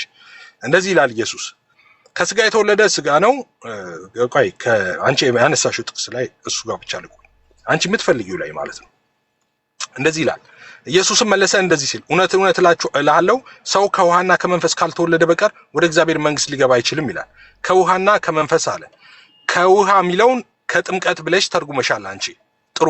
ከመንፈስ ማለትም ማለት ነው። ከመንፈስ መወለድ ከውሃና ከመንፈስ ስለሚል አሁን ኤፋይ ህፃናት ጋር ነን ያለ ነው አይደለ እኮ ከመንፈስ ከውሃና ከመንፈስ አንቺ ጥቅስ እኮ ነው ያመጣው። ቅድም የወሰድኩ ቆይ ገላትያ ላይም ቅድም የወሰድኩ ክርስቶስ አንድ ምን ነው ተንገላታን ጥቅስ በጥቅስ አይ ኖ አስታውስ ብዬ ነው። እሺ ኖ ገላትያ ላይ ሊሄድ አይደለም የፋይል አስታውስ ብዬ ነው። ቅድምም ክርስቶስን የምንለብሰው አንድ የምንሆነው በጥምቀት እንደሆነ እንዲገልጸን አሁንም ህፃናት ላይ ነን ያንዲ እንትን እንዲለን ነው። አሁንም እዚህ ጋር ሰው አለ እንጂ ሲያድግ ምናምን አላለም። በቃ ሰው ነው ያለው። አሁን ሰው ስላለ ህፃናትም ሰው ነው። እኔ ተስማማው እኮ እዚህ ጋር ሰው ነው ህፃናትም የፈለግሽው ይሁን። እዚህ ጋር እኔ እኮ ተስማማው ምንም ወደዛ ክርክር አልገባውም። እዚህ ጋር ግን አንቺ ያልሽው ሳያምን ሰው ተጠምቆ የእግዚአብሔር ልጅ እንደሚሆን የሚያሳይ ክፍል ነው ብለሽ ነው አይደለ? ሳያምን ሰው ተጠምቆ እምነት የሚባል ነገር ፈጽሞ አልመጣም እዚህ ጋር አልሽ። በቃ እሺ ተቀበልኩሽና አሁን አብራሪልኝ እያልኩ ነው። አሁን ራሷን ጥቅሷን አንቺ አነሳሻትን ከውሃና ከመንፈስ ይላል። ከውሃ የሚለው ከጥምቀት ነው። ከመንፈስ ማለት ከምንድን ነው እያልኩ ከውሃ የሚለው ጥምቀት ነው አልሽ አንቺ። እኔ ምን እንደሆነ እኔ ተረጉመዋለሁ። ከውሃ የሚለው ጥምቀት ነው አልሽ። ያንቺን ተቀበልን። ከመንፈስስ ተርጉመዋለሁ። ከመንፈስስ ማለት ነው አንቺ አታውቂውም? ለተርጉመው ነው ሁሉ ተርጉሞ አንተ ተርጉመውና ከዛ እኔ ሄዳበታለሁ። አዴ ተርጉሞሽ እኮ ከመንፈስ የሚለውን ምን ማለት ነው? ከመንፈስ የሚለውን አትተረጉሚው?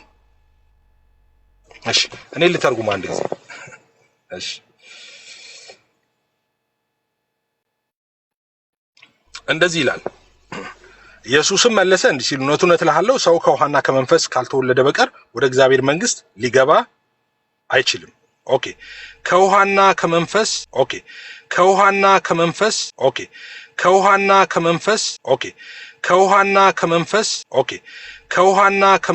ለደ ነው ካልተጠመቀ የሚል ነገር የለም።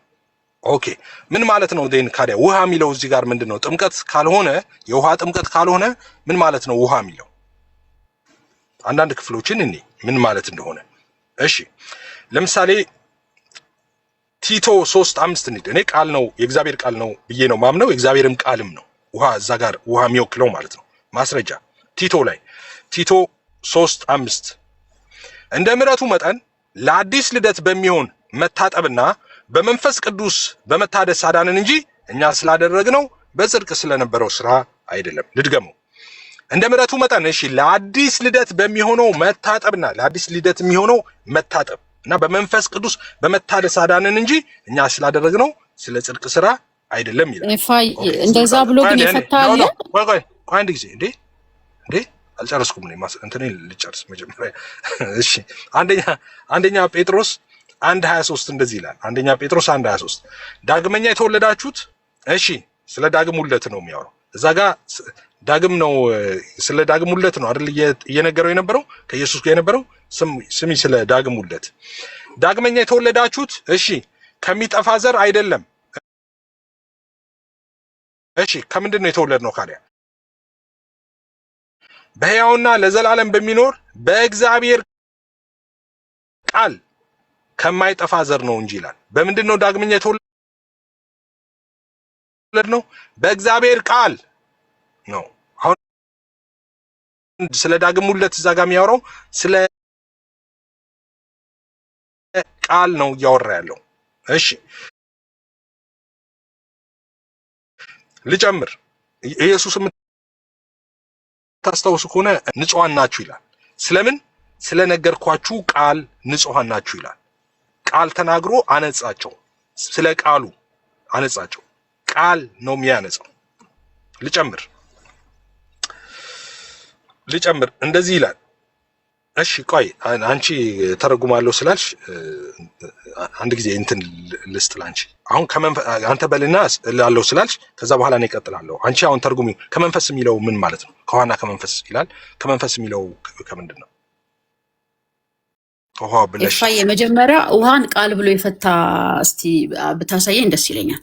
እየፈታው አይደል እንዴ? ሄርሜኔቲክስ እኮ እንዴ እኛ ምን እንጠቀማለን? አባት ነው ያልኩት። አባት ትኛለሽ እንዴ? እኔ እኮ ጴንጤ ነኝ። እኔ ከዮሐንስ የሚቀድም አባት አለኝ እንዴ? ከጴጥሮስ የሚቀድም ከጳውሎስ የሚቀድም አባት አለኝ? አይደለም። እኛ ምን እንጠቀማለን መሰለሽ? መጽሐፍ ቅዱስ ምን እንጠቀመው እኛ የስነ አፈታት ህግ HJL ይባላል። ኦኬ የስነ አፈታት ህግ አለን እኛ መጽሐፍ ቅዱስ ራሱ መጽሐፍ ቅዱስ ይፈታል ብለን እናምናለን እኛ። ኦኬ መጽሐፍ ቅዱስ በመጽሐፍ ቅዱስ ይፈታል። ስለዚህ አሁን እየተከተልኩት ያለውትን የሄርሜኔቲክስ ህግ መጽሐፍ ቅዱስን በመጽሐፍ ቅዱስ በመፍታት ነው። ኦኬ የቅርብና የሩቅ በሚል ማለት ነው። አሁን መጽሐፍ ቅዱስ ራሱ በመጽሐፍ ቅዱስ እየተፈታ ነው ያለው። ስለዚህ መጽሐፍ ቅዱስ በግልጽ ቃል ለምሳሌ ጀስቲን ማርቲን ባፕቲዝም ብሎ ነው የፈታው ይሄንንና አሁን ማን ነው አሁን አንተ ነህ በአንተ ትርጉም ነው በሱ ማን ነው ትክክል? አሁን እስቲ ንገረኝ ይፋያ እንዴ። ስልኬም ቻርጅ እንትን እያለብኝ ስለሆነ እቺ ንገር። አርጊውመንቱ ወደ ምን ይሄዳል መሰልሽ? አርጊውመንቱ አሁን እንደዚህ አይነት አርጊውመንት አሁን አንቺ ጀስቲን ማርቲን እንደዚህ ብሎ ፈተዋል ትይኝና አባቶች ጋር ትሄጃለሽ። እኔ አሁን አባቶች ላይ ደግሞ ክርክር ብናመጣ አንቺ ደግሞ አትቀበይም። ምክንያቱም የሚለያዩበት ስላለ አሁን ለምሳሌ ህፃናት ጥምቀት ላይ ነው የምናወራው። ህፃናትን ጥምቀት ማይቀበል ትክክል አይደለም የሚል አለ ከቸርች ፋዘርስ። ትክክል አይደለም እንደውም አድገው አግብተው ምናምን ነው መጠመቅ ያለባቸው ሚል አለ ከቸርች ፋዘርስ። ህፃናት ደግሞ ቢጠመቁ ሚል ደግሞ አለ። ሰው በምንድን በጣናው የምንለያቸው አሁን እነሱ ሁለቱን አባቶች። እሺ አዲሱ መደበኛ ጥምቀት ብሎ ነው የፈታው። ማን አዲሱ መደበኛ ትክክል? አንተ ይፋይ ወይል እንግዲህ አዲሱ መደበኛ ትርጉም ማለት አሁን በተደጋጋሚ ስትናገሩ ሰማለሁ። አዲሱ መደበኛ መጽሐፍ ቅዱስ ሳይሆን ኦኬ ኮሜንተሪ ማብራሪያ ነው። ማብራሪያ ከግርጌ ይጻፋል። ኦኬ ማብራሪያ ማለት መጽሐፍ ቅዱስ ማለት አይደለም። ግርጌ ላይ ያለው ማብራሪያ ሰዎች የጻፉት ናቸው። አበሾች ናቸው የጻፉት እሱን ማለት ነው። አበሾች ናቸው የጻፉት። ኢንፋክት እዛ እንትን ላይ ኦርቶዶክሶቹ ራሱ አሉበት በነገራችን ላይ እሱ መጽሐፍ ትርጉም ስራ ላይ ማለት ነው። ስለዚህ ሰዎች ናቸው የጻፉት፣ አበሾች ናቸው። ኦርቶዶክስ እንኳን የሉበትም ይሄን እርግጠኛ ነኝ። ግን አዲሱ መደበኛ ተሳስቷል ማለት ነው አሉ ኦርቶዶክሶች አሉ። ለምን አይሉ? እኔ አውቃለሁ፣ ፐርሰናሊ አውቃለሁ ኦርቶዶክስ እንዳሉበት። አንቺ የለም ትያለሽ። እሺ መጽሐፉንም ይገላግለን መጽሐፉ። እሺ አዲሱ መደበኛ ተሳስቷል ያትቀበለውም ነው። አዲሱ መደበኛ ትርጉም አዲሱ መደበኛ ማብራሪያ አዲሱ መደበኛ ትርጉም ማለት ይኸውልሽ፣ ቆይ ላሳይሽ አንድ ጊዜ። ይኸውልሽ አዲሱ መደበኛ ትርጉም ማለት መጽሐፍ ማለት ይሄ ነው። እሺ ይሄ ነው። ይሄ ከታች ያለው ይሄኛው አበበ አየለ ምናምን የሚባሉ የኛ ምናቃቸው ኢንፐርሰን ምናቃቸው የኛ ጓደኞች አሉበት። ይሄንን ትርጉም የሚጽፉት እንዲህ ነው እንደዚያ ነው ብለው የዚህን ማብራሪያ የሚጽፉና ኮሜንተሪ ነው ይሄ። አዲሱ መደበኛ ትርጉም ብዙ ጊዜ የምንሰማቸው አሉ። አዲሱ መደበኛ ትርጉም ትክክለኛ አይደለም ብላችሁ። ይሄ መጽሐፍ ቅዱስ ፐርፌክት ነው፣ 100% ፐርፌክት መጽሐፍ ቅዱስ ነው። ምንም አይነት ስህተት የለውም እዚህ መጽሐፍ ላይ። ግን ሰዎቹ የሰጡት ማብራሪያ ላይ ስህተት ሊኖር ይችላል፣ መዓት ስህተት ሊኖር ይችላል። ማብራሪያው ላይ መጽሐፍ ቅዱሱ እዚህ ጋር አለ፣ አስምረው ከታች እዚህ ጋር ማብራሪያ ጽፈዋል እኮ። ስለዚህ ተቀበለው ነው አዲሱ መደበኛ ተሳስቷል ነው አሁን አጠቃላይ መደምደሚያ። አሁን ከዚህ ሁሉ በኋላ አዲሱ መደበኛ ትርጉም ተሳስቷል ፐርፌክት ነው መጽሐፉ ያልኩኝ በጣም አድካሚ ነው። አሁን ይሄ አድካሚ ነው በጣም አሁን ያንቺ በጣም አድካሚ ነው። ስለዚህ ኦርቶዶክስ አሁን እየተናገርኩ ፐርፌክት መጽሐፍ ነው እያልኩ ስለዚህ አትቀበለውም አዲሱ መደበኛ እያልሽ ትናገርሽ። አዲሱ መደበኛ አዲሱ መደበኛ ትርጉም የተለየ መጽሐፍ ቅዱስ አይደለም፣ ምንም የተስህተት የለውም እያልኩ እየነገርኩሽ ሁለቱን ለይቼ ማብራሪያና መጽሐፍ ቅዱሱን እያስረዳው መልሰሽ እዛ ትሄጂ። ኦርቶዶክስ የሚለውን ላሳይ። ኦርቶዶክስ የሚል የለም ስላልሽ መግቢያው መጽሐፍ ቅዱሱ ካለሽ ክፈጁ። መጽሐፍ ቅዱስ ካለሽ አምግላድ መኪና ይስር ስላለ መጽሐፉ ማለት ነው። እሺ መቅድም የሚለው ላይ ያላችሁ መቅድም የሚለው ላይ ክፈቱ፣ የምትከታተሉ ማለት ነው። መቅድም የሚለውን ክፈቱ። ኦርቶዶክሶች አሉበት እዚህ መጽሐፍ ላይ ትርጉም ስራ ላይ ማለት ነው። መቅድም የሚለውን ክፈቱ እና ስንተኛ 3-4ኛ እንትን ላይ ሂዱና እንደዚህ ይላል። እሺ ቢብሊካ ይህን ክቡር ዓላማ ከግብ ለማድረስ ይላል። ከማል ነው የጀመርኩት። የተለያዩ አብያተ ክርስቲያናት አባል የሆኑ ይላል። የተለያዩ አብያተ ክርስቲያናት አባል የሆኑ በአማርኛ ቋንቋ ስነ ጽሁፍ ችሎታና ልምድ ያላቸው፣ የዕብራይስጥና የግሪክ ቋንቋ ዕውቀት ያላቸው፣ የስነ መለኮት ተማሪዎች፣ በቤተ ክህነት ትምህርታቸው፣ በግዕዝ ቋንቋ ዕውቀታቸውና በክርስትና ሕይወታቸው የተመሰከረላቸውን ብቁ ተርጓሚዎች አሰልፎ ከ10 ዓመታት በላይ ሲሰራ ቆይቷል ይላል።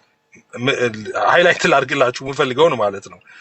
በቤተ ክህነት ትምህርታቸው በቤተ ክህነት የእናንተ ሰው በቤተ ክህነት የእናንተ ኦርቶዶክስ ማለት ነው። ልድገመው። በቤተ ክህነት ትምህርታቸው እሺ፣ በግዕዝ ቋንቋ ዕውቀታቸውና በክርስትና ሕይወታቸው የተመሰከረላቸው ብቁ ተርጓሚዎችን አሰልፎ እያለ ማብራሪያውን ይቀጥላል ማለት ነው። ስለዚህ ኦርቶዶክሳዎች ተሳትፈዋል በዚህ ማብራሪያ ስር ያልኩት ያለ ማስረጃ አይደለም፣ ዝም ብዬ አይደለም ማለት ነው። እሺ ስለዚህ አዲሱ መደበኛም አባቶችም ጥምቀት ብለው ነው የሚፈቱትና የነሱ ነው ትክክል፣ ያንተ ነው ትክክል። ይፋየ አሁን እዛ ጋር ውሃ የሚለውን ጥምቀት ብሎ አዲሱ መደበኛ ትርጉም ማብራሪያ ያያል። አሁንም አዲሱ መደበኛ ትርጉም መጽሐፉ አይደለም። አዲሱ መደበኛ ትርጉም ማብራሪያ አለ። ማብራሪያ ማለት ይሄ ከላይ ያለው መጽሐፍ ቅዱስ እንደዚህ ማለት ነው ብለው ትርጉሞች አሉ የሰጡት። አሁን ኦርቶዶክሳውያን የናንተ ሰዎች የኛም ሰዎች ምናምን በህብረት የጻፉት ማለት ነው። ስለዚህ እዛ ላይ ይሄ ብቻ ላይ አሁን ብዙ ስህተት ሊኖር ይችላል ማብራሪያው ላይ ማለት ነው። መጽሐፍ ቅዱሱ ፐርፌክት ነው። ማብራሪያና መጽሐፍ ቅዱስ አንድ ላይ ታተመ። አሁን ለይ ማብራሪያና መጽሐፍ ቅዱሱን ለይ። አሁን ለየ ብቻ የሚታተም መናታተም የነበረበት አንድ ላይ ታትሞ መጣ which is ጠቃሚ ነው ብዙ ሰዎችን ስለሚጠቅም ማለት ነው። ስለዚህ ገባኝ። ማብራሪያው ግን አሁን እኔ ልል የፈለኩት እሺ በጥንቃቄ ማውራት ስላለብኝ ነው እንደዛ ምለው ማለት ነው። ስለዚህ ሁለቱን መለየት አለብሽ። አሁን ያኛው እሺ አንዴ ይቅርታ እሺ ቀጥላላችሁ ያለ እዚህ ጋር በቤተ ክህነት አሁን ሰውሩ አንዴ ያነበብከው ላይ ይጨርሳል ወዳጄ ይቅርታ። በቤተ ክህነት ትምህርታቸው በግዕዝ ቋንቋ እውቀታቸው በክርስትና ሕይወታቸው የተመሰከረላቸው ተብሎ መቅድሙ ላይ ተጽፏል። በጣም ጥሩ። እዚህ ጋር የጻፋችሁትን ለምሳሌ ማን አንድ ምሁር ወይም አንድ ስኮላርስ አንድ ሊቅ ንገሩንሽ። እሱ ሚስጥር ነው እኮ አልተነገረም። የማን በዝርዝር አይቀርም። መጽሐፍ ቅዱስ ተርጓሚዎች አልተለመደም፣ እንደዛ አይቀርም። የትኛው መጽሐፍ ቅዱስ ማለት የእናንተም አይቀርብም። መጽሐፍ ቅዱስ ተርጓሚዎች ስም ተዘርዝሮ አያውቅም ኢትዮጵያ ውስጥ። ለምን እዚህ ጋር ሲመጣ ይዘረዘራል? የትም ቦታ ላይ አይዘረዘርም። የመጽሐፍ ቅዱስ ሆን ተብሎ ስማቸው አይዘረዘርም።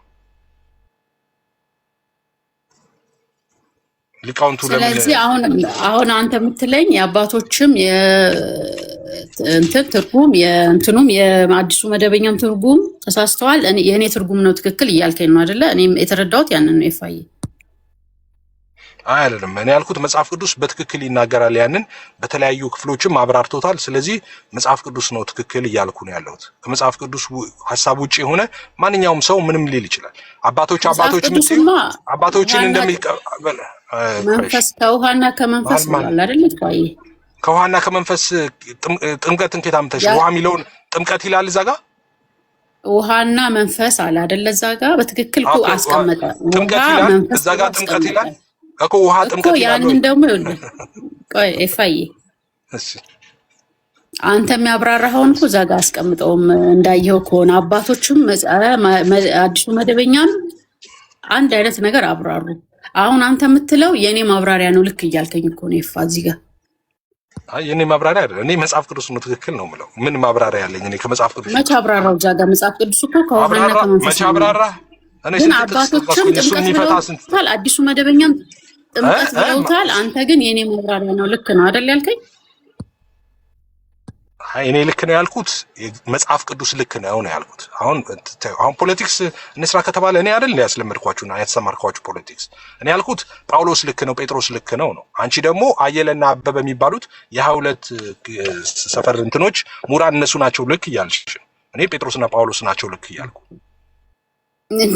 ራይፋታው እንደዛ ምን አይነት ንግግር እየተናገርክ ነው? አሁን እኔ ያልኩ እንደዛ ነው። እንደዛ አንቺ 22 ምናምን መካሳንች ምናምን የሚኖሩ ሰዎች ሙራን ናቸው እነሱ ይበልጣሉ። አባቶችም ያብራሩ። በቃ ኤዱ ቀጥ አንድ ጊዜ ኤዱ የቀጥ አይ እኔ ሰላም እንዴት ነሽ ኤዱ? ሰላም ነው። እፋክኮ እኔ ኢንጆይ ለማድረግ ወንድምየው ያለው ታይም ኤዲዬ እኔ ወዳጅ ግን ከመግባቷ በፊት ማንች ሎሚናዬ ከቤተ ክርስቲያኗ ውሃ የሚለውን ጥምቀት ብሎ መፍታታቸውን በማስረጃ ታሳይ። ቢኮዝ ከቅድሙ ውሃ የሚለውን ጥምቀት ብላ እየፈታሽ እየተረጎመች ስለሆነ መቼስ ከአባቶች ቤተክርስቲያን ትቀድማለች አይደለም? ኦርቶዶክስ ተዋሕዶ ቤተክርስቲያን ትቀድማለች። ቤተክርስቲያን ትቀድማለች ብላ የምታምን ከሆነ ውሃ የሚለውን ጥምቀት ብላ ቤተክርስቲያኗ መፍታቷን ከቤተክርስቲያኗ ዮሐንስ ወንጌል አንድምታ ትርጓሜ ታሳየን። ሜቢ ካለች ግን ሮጣ ወጣች እንደማታመጣ ስለምናውቅ ማለት ነው። ኦኬ ታስ ጉድ ጎ ሄድ ናው። እስከምትመለስ እኔ አንድ ጥያቄ አንድ ጊዜ ቆይ አይደለም አንድ ጊዜ ቆይ አንድ ጊዜ እሺ አንድ ጊዜ እንድትገባ እፈልጋለሁ። ምክንያቱም ማብራሪያው እሺ ጉድ ነው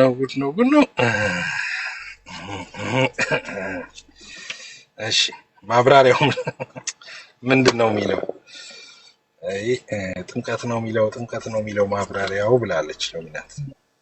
ለእኛ እድል አይሰጠንም ወንድ? ቆይ ይሰጣል። አሁን እዚህ ላይ ማንም እንዲገባ አልፈልግም። ቆይ አሁን ማንም እንዲገባ አልፈልግም። እዚህ ላይ 3:5 ምን ብለው ነው የተረጎሙት? ይኸው አዲሱ መደበኛ ትርጉም 3:5 ከውሃና ከመንፈስ ካልተወለደ። እሺ የተለየ ትርጉም ሊሰጠው የሚችል አባባል ነው። ምንድነው? የተለየ ትርጉም ሊሰጠው የሚችል አባባል ነው ይላል። ቆይ እንደዚህ ላድርገው። እሺ ይታያችኋል? እየታያችሁ ከሆነ አንብበው። እሺ ከመጣች አስገቡልኝ። ዶሚናትን አስገባት። እሺ ገስት ላይ እሺ ከውሃና ከመንፈስ ካልተወለደ የሚለው የተለየ ትርጉም ሊሰጠው የሚችል አባባል ነው ይልና እሺ ከመንፈስ መወለድ እንደማለት ነው ይላል። ከመንፈስ መወለድ እንደማለት ነው ይልና ቁጥር 8 ከቲቶ 3:5 ጋር ያነጻጽሩ ይላል። አሁን ቅድም ነው የጠቀስኩት ጥቅስ ማለት ነው። እኔ እንደፈታሁት ነው የሚፈታው አዲሱ መደበኛ ትርጉም። አሁን ምን ይባላል አለ። አሁን ምን ይባላል ያለው ሰውዬው? ምን ማድረግ ይቻላል ያለው ሰውዬው? እሺ ልጨርሰው። በዚህ ላይ ውሃ መንጻትን ያመለክታል። በዚህ ላይ ውሃ መንጻትን ያመለክታል።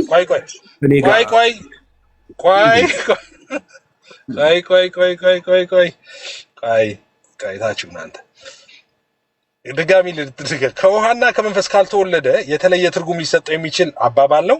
ከመንፈስ መወለድ እንደማለት ነው አለና ቅድም እኔ የጠቀስኳችሁን እንደዚህ ነው የሚፈታው በመጽሐፍ ቅዱስ ልፍታ እያልኩ ስፈታ ነበር። እሱ ነው ያመጣል። እሺ ቲቶን ጠቅሶ ማለት ነው። ቲቶ 3:5 ጋር ያነጻጽሯል። እሺ በዚህ ላይ ውሃ በውሃ መንጻትን ያመለክታል አለና ሶስተኛ ውሃ የዮሐንስን ጥምቀት 1:31 ወይም የኢየሱስና የደቀ መዛሙርትን ጥምቀት ይልና ቁጥር 22 ከ1-4 ያመለክታል። የእግዚአብሔር መንግስት ሚለው ይልና እሺ ወደዛኛው እንትን አለ። ስለዚህ አሁን እሷ ያመጣችው ምን ለጥምቀት ብሎ ይፈታዋል ያለችው መጨረሻው ላይ ሄዳ ነው። ምንን ዘላ ማለት ነው። ከላይ ጀምሮ ምንድነው የሚለው? ከመንፈስ መወለድ እንደማለት ነው አለ። ከመንፈስ መወለድ እንደማለት ነው። ከዛስ ቁጥር 8 ይልና ከቲቶ 3:5 ጋር ያነጻጽሩ ይላል። ቲቶ 3:5 ምንድነው የሚለው? ከቲቶ 3:5 ከመንፈስ መወለድ እንደማለት ነው አለ። እሺ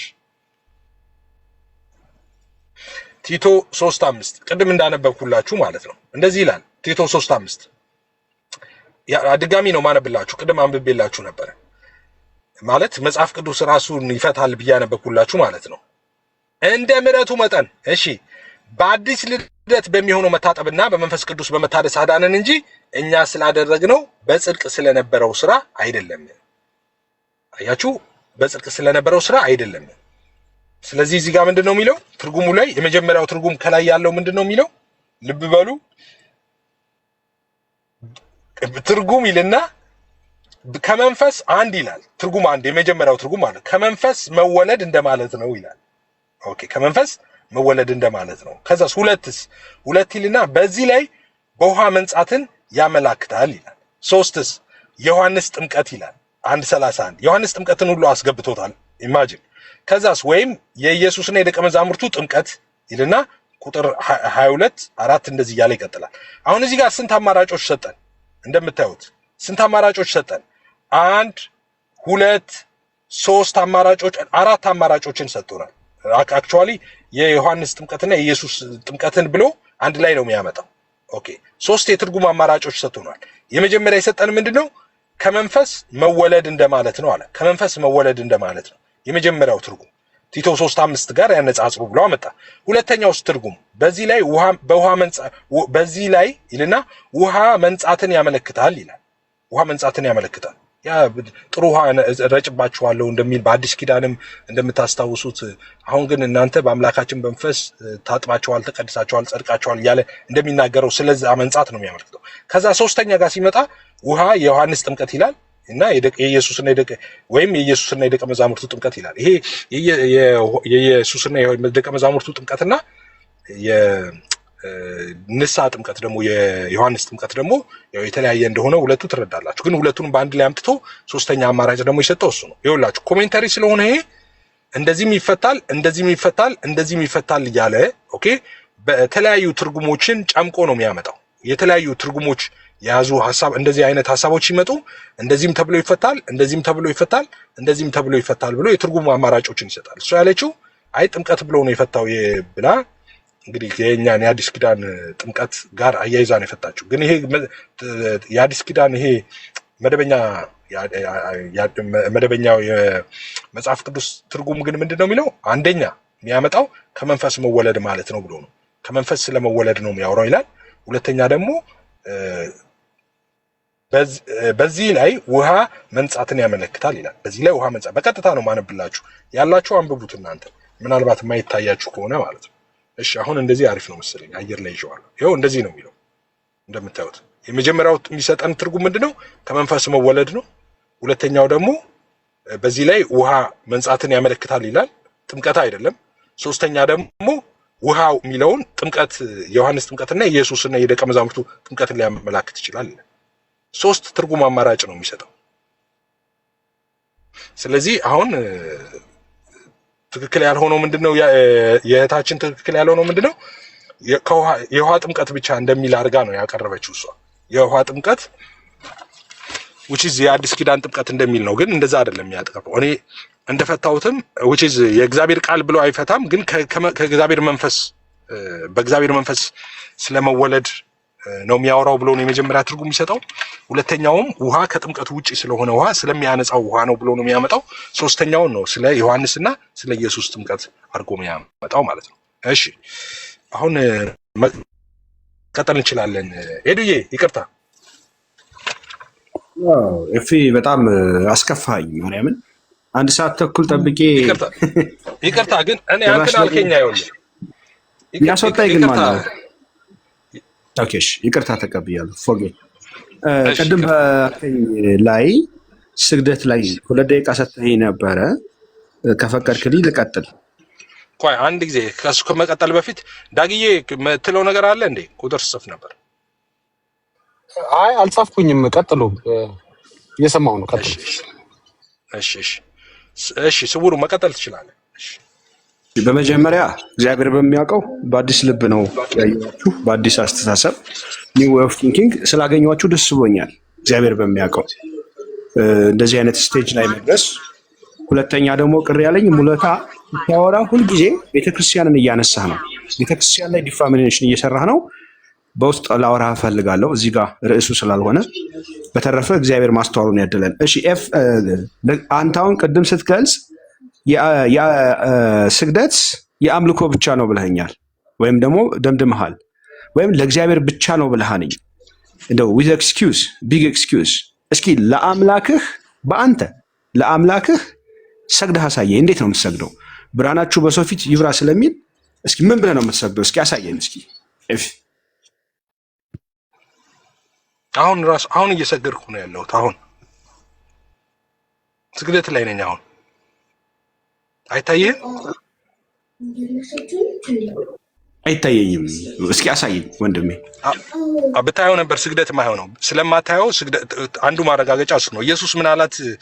ስለ ስግደት ስታወራ ኦኬ፣ ስለ ስግደት የሚሰገድበት ሎኬሽን ስታወራ ኢየሱስ ምን አላት? እግዚአብሔር መንፈስ ነው፣ የሚሰግዱለትም በእውነትና በመንፈስ ሊሆን ይገባል አለ። እኔ የሚሰግደው ለእግዚአብሔር በእውነትና በመንፈስ ነው። በእውነትና በመንፈስ እግዚአብሔር መንፈስ ስለሆነ፣ ስለዚህ አሁን እየሰገድኩ ነው ማለት ምን ማለት ነው? መስገድ ማለት አንድ ሰው በግንባሩ መጋጨት መሬት ላይ ማለት አይደለም። ለእግዚአብሔር ሰሚት ማድረግ ማለት ነው። ለእግዚአብሔር ራስን ማስገዛት ማለት ነው መስገድ ማለት። ስለዚህ በእውነትና በመንፈስ ነው። ያ ደግሞ የሚደረገው በስጋ አይደለም፣ እግዚአብሔር መንፈስ ስለሆነ ማለት ነው። ስለዚህ ያንን እያረኩ ነው። ኑሮዬ ነው መስገድ ማለት ነው። ሁልጊዜ እየሰገድኩ ነው ያለሁት። ስተኛም ስነሳም ስቆምም ስቀመጥም እየሰገድኩ ነው ያለሁት ለአንዱ ንጉስ ለአብ ለወልድ ለመንፈስ ቅዱስ ማለት ነው፣ በእውነትና በመንፈስ። ስለዚህ አሁንም እየሰገድኩ ነው። ቀጥል። ስግደቴ ካልታየ ያው መንፈስ ስላልሆንክ ነው አንተ። ለእግዚአብሔር ግን ይታያል። እሱ መንፈስ ስለሆነ ስግደቴ በመንፈስ ስለሆነ። ዳዊት ለእግዚአብሔር በፊቱ እንበረከካለሁ አለ። ኑ እንስገድ፣ በፈጣሪያችን በእግዚአብሔር ፊት እንንበርከክ ሲልና ያንተና የዳዊት ስግደት አንድነቱ ምንድነው?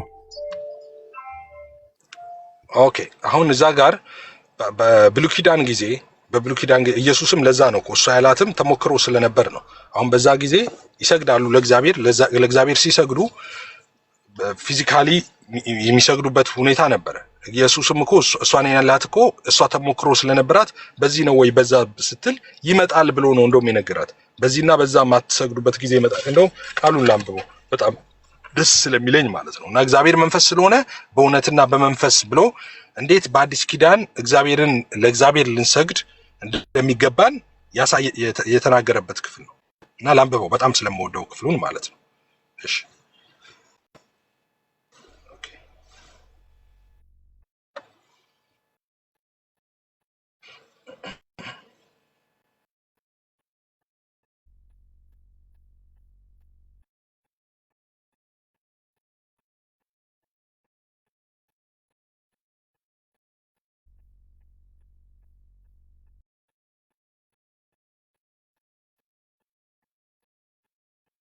እሺ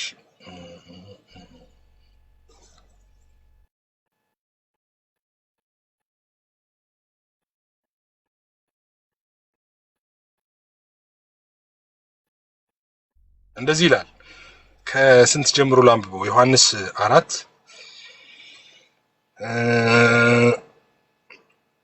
ከ19 ጀምሮ።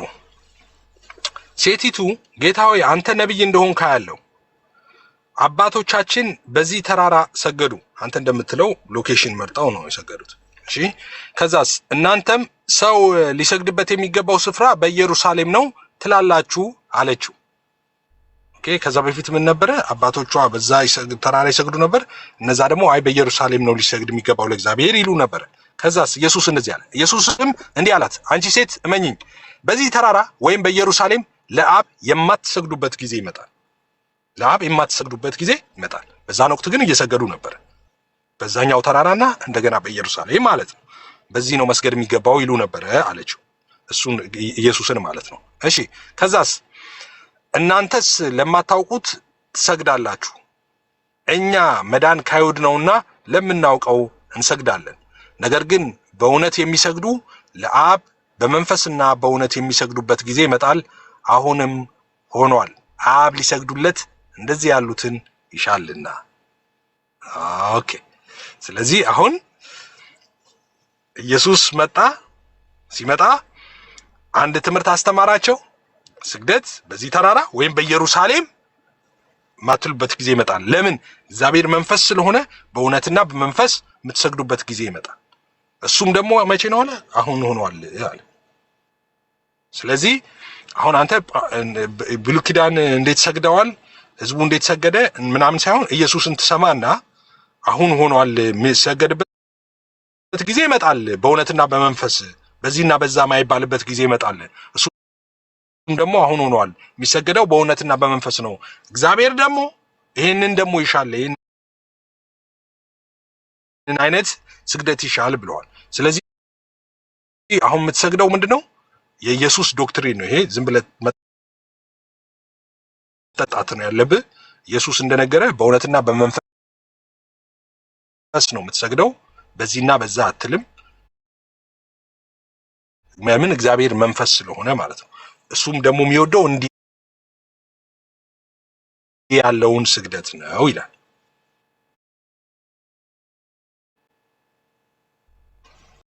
ነው በጉልበቱ ተንበርክኮ የሚለው ኢየሱስ ክርስቶስ ምን እያደረገ ነው? በጉልበቱ ተንበርክኮ በቃ ተንበርክኮ ይጸልይ ነበር። እሺ አመሰግናለሁ ወንድሜ፣ በጣም ነው የማመሰግነው። ሌላው እንዴት እንዳከበርኳችሁ እያየ ነው አይደል? ለውጥ ይመስላል እያስባለሁ።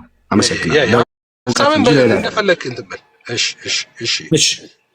እሺ ፍቅር፣ እንግዲህ ስግደት ለእግዚአብሔር ብቻ ነው ብለኸኛል። ኤፋ እንደ ወንድምነት በንጹህ ልብ ተቀበለኝና እንደ ሌላ አትየኝና ስግደት ለመጽሐፍ ቅዱስ ብቻ የሚል ቃል በቃል እንደሌለ እርግጠኛ ነህ አንተም እኔም ትክክል ነን አይደል ወንድም? ብቻ ስግደት ለእግዚአብሔር ብቻ የሚል አልተጻፈም መጽሐፍ ቅዱስ ላይ። ተጽፏል። ስግደት ለእግዚአብሔር ብቻ እፍዬ እንደዛውም ቃል በቃል ባይሆንም ለእግዚአብሔር ብቻ ስግደት ይገባል ተብሎ ተጽፏል። እኮ ስግደትማ ይገባዋል። የአምልኮ ስግደት ይገባዋል ወንድም አለ። ኖ ልክ ነው። ብቻ ተብለዋል። እስኪ ጥቅሱን አሳየኝ ወንድም አለም። እሺ ኢየሱስ 40 ቀን ጾም ጸሎት ተፈትኖ ሲሄድ ከሰይጣን ጋር የነበረውን ኮንቨርሴሽን ነው ማነብል።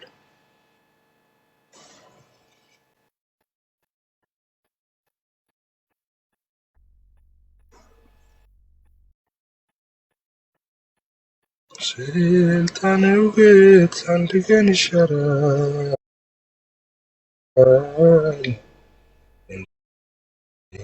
ጌታ ግን እንደገዛ ይኖራል በገተራ ያለው። እሺ ከማቴዎስ 4 እንጀምር። ማቴዎስ 4 እንደዚህ ይላል ከ8 ጀምሮ። ደግሞም ዲያብሎስ እጅግ ረጅም ወደሆነ ተራራ ወሰደው፣ የዓለምንም መንግስት ሁሉ ክብራቸውን አሳይቶ ወድቀ ብትሰግድልኝ ይህን ሁሉ እሰጥሃለሁ አለው። ያን ጊዜ ኢየሱስ ሂድ አንተ ሰይጣን ለጌታ ለአምላክ ስገድ እሱም ብቻ አምልክ ተብሎ ተጽፏል አለው። እኔ ጠይቄ የነበረው እኮ የታመነውን ቃል እንድታነብልኝ ሳይሆን ያን ጊዜ ኢየሱስ ሂድ አንተ ሰይጣን ለጌታ ለአምላክ ስገድ እንጂ ለጌታ ለአምላክ ብቻ ስገድ አይልም ወንድም አለም። ለጌታ ለአምላክ ስገድ ይልና 2 ነጥብ ይቀጥልና እርሱንም ብቻ አምልክ ይተአምልክ ባይደ አምላክ ዘእንበሌ ከኔ በቀር ሌላ አምላክ አታምልክ ተብሎ ስለተጻፈ እርሱን ብቻ አምልክ እንጂ አለው ለጌታ ለአምላክ ብቻ ስገድ አላለም። ይፍዬ ይሄን ቃሉን አትጨምርበትም አንተበትም። እሺ ሰይጣን ምንድነው የጠየቀው? ኢየሱስ የለም ሰይጣን ኢየሱስን ምንድነው የጠየቀው? ስለ ሰይጣን የምን አገባኝ እኔ ስለ ሰይጣን የጠየቀው ይፍዬ ኖ ኢየሱስን ምንድነው የጠየቀው እኮ ነው የምልህ። ኢየሱስን እዚህ ቦታ ላይ ምንድነው የጠየቀው? ሰይጣን ወድቀህ ስገድልኝ አለው። ወድቀህ ብትሰግድልኝ ይህን ሁሉ እሰጥሃለሁ አለው። ወንድም አምልከኝ ነው ያለው። አምልከኝ ነው ያለው ሰይጣን። ወድቀህ ብትሰግድልኝ አለው። ማን? ክፉ መንፈስ ከደከ ሰይጣን የካድነው መንፈስ የተረገጠው መንፈስ የወደቀው መንፈስ ስገድልኝ አለው። መድኃኒዓለም ኢየሱስ ክርስቶስ ተፈራዋለህ እንዴ? ሲጉር ሰይጣን እሱን ይፈራኛል እንጂ እሱን አልፈራውም። ለምን? እኔ ሞትን ድል ያደረገው የሕያው አምላክ ልጅ ነኝ። ኦኬ ፊት ለፊት ማይቸው ስለተዋወቅን እንፈራው ችግር የለውም። ስለዚህ ያን ጊዜ እሱን ሂድ ስማ ስገድልኝ ሲለው ኢየሱስ ዴን ምን ብሎ መለሰለት መሰለ? ሂድ አንተ ሰይጣን ለጌታ ለአምላክ ስገድ አለና እሱንም ብቻ አምልክ። ስግደትን ከአምልኮ ጋር ነው ያገናኘው ኢየሱስ። ሰይጣን ያለው ምንድነው? ስገድልኝ ነው ያለው። አምልከኝ ሳይሆን አምልከኝ ሳይሆን ስገድልኝ ነው ያለው ሰይጣን። ስገድልኝ ሲለው ኢየሱስ ያለው አልሰግድልህም አይደለም ያለው። ኢየሱስ አልሰግድልህም አይደለም ያለው። አምልኮን ጨመረ ኢየሱስ። ለምንድነው አምልኮን የጨመረው? ስግደት አምልኮ ስለሆነ እንደዚህ ያለው። ሂድ አንተ ሰይጣን ለጌታ ለአምላክ ስገድ እሱም ብቻ አምልክ አለው። ስለዚህ ስግደት የአምልኮ መገለጫ ነው። ስግደትና አምልኮ የሚለያዩ አይደሉም። የአምልኮ መገለጫ ነው ስግደት። ስለዚህ የሚሰገደው ለእግዚአብሔር ነው። ግልጽ ነው ሐሳቡ። በጣም ጎበዝ። አሁን ለምን አደነኩ መሰለ? የጠየቅኩ ጥያቄ እንደሌለ ነገር ግን ስታነባው ለጌታ ለአምላክ ስገድ የምትለውን አነበብክልኝ። እኔ የጠየቅኩ ግን ለጌታ ለአምላክ ብቻ የምትለውን ነበረ። ስለዚህ ብቻ የምትለው ከአንተ አይምሮ ስለተጻፈ ስታነበው ግን ለጌታ ለአምላክ ስገድ የሚለውን ትክክለኛውን አምንሃል። ለጌታ ለአምላክ ብቻ የሚል ሊትራሊ እንደሌለ አሁን መሰከርክልኝ። አመሰግናለሁ። የመጨረሻ ጥያቄ ሆዶን ስገድ አምላክህን ብቻ አምልክ ብሎታል። ቆይ አምላክህን ብቻ አምልክ ብሎታል አላለው? ወንድም አለም እሱን አልካድኩህም። እርሱንም ብቻ አምልክ አለ እንጂ እኔ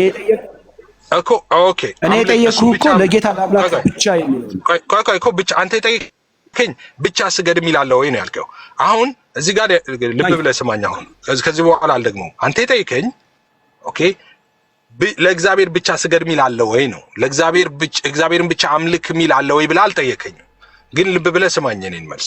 ሰይጣን እዚህ ጋር ሪኩዌስት ያደረገው ስገድልኝ ነው ያለው፣ አምልከኝ አይደለም። ስገድልኝ ሲለው ኢየሱስ ምን አለው? ኢየሱስ አልሰግድልህም ብቻ አይደለም ኢየሱስ ያለው፣ አልሰግድልህም አይደለም ያለው ለሰይጣን። ምን ብሎ መለሰለት? ለጌታ ለአምላክ ስገድ እርሱንም ብቻ አምልክ ተብሎ ተጽፏል አለው። ግልጽ እኮ ነው። ስለዚህ ኢየሱስ እግዚአብሔርን ብቻ የምታመልክ ከሆነ ለእግዚአብሔር ብቻ ነው የምትሰግደው ማለት ነው። ለምን? ስግደት አምልኮ ስለሆነ። ለዛ ነው ስገድልኝ ሲለው ለእግዚአብሔር ስገድ እሱም ብቻ አምልክ ተብሎ ተጽፏል ያለው ማለት ነው። ስለዚህ አንድ ሰው ሲሰግድ እያመለከ ነው ማለት ነው። ስለዚህ ካመለከ ደግሞ which is በቃ ስግደት የአምልኮ መገለጫ ነው። አንድ ሰው ከሰገደ እያመለከ ነው። ካመለከ ደግሞ የሚያመልከው እግዚአብሔርን ብቻ ነው። ከዛ ውጪ የሚመለክ ስለሌለ ማለት ነው። ግልጽ ነው ሐሳቡ። እፊ አሁን እኮ አንተ ትክክል ነህ። አንተ ትክክል የሆንከው ለምንድን ነው? የተጻፈውን ስላነበብክልኝ ነው። ምን ብለህ? ለጌታ ለአምላክ ስገድ እንጂ ለጌታ ለአምላክ ብቻ ስገድ ስለማይል ብቻን አስወጥተህ እርሱን ብቻ አምልክ የሚለውን የተጻፈውን ነግረህልኛል። በአፍህ ግን ተሳስተህ ለጌታ ለአምላክ ብቻ ስገድ የሚለውን ተናግረህ ነበረ። አንተ ራስህ በራስህ አስተካክለዋል። አመሰግናለሁ። ተመልሷል። አዳምጠው ራስህ እኔን ሳይሆን አስተካክለዋል አላለም። አንድ ጥያቄ ልጠይቅ አይደለም ራስህን ስማው። አንድ ጥያቄ ልጠይቅ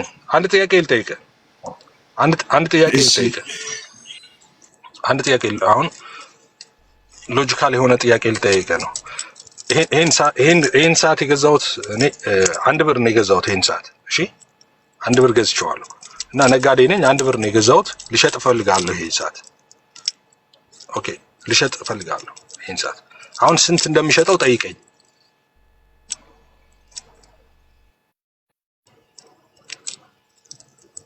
ስንት ነው የሚሸጠው? 2 ብር። አሁን አንድ ጥያቄ እጠይቅሃለሁ። ስንት ነው የምትሸጠው ብለሃል?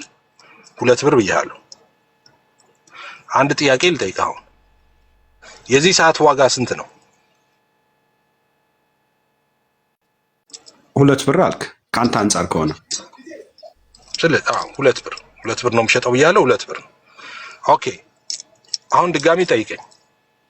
ስንት ብር ነው የምትሸጠው በለኝ። ኦኬ ሰዓቱን ስንት ብር ነው? ኦኬ ሰዓቱን ስንት ብር ነው?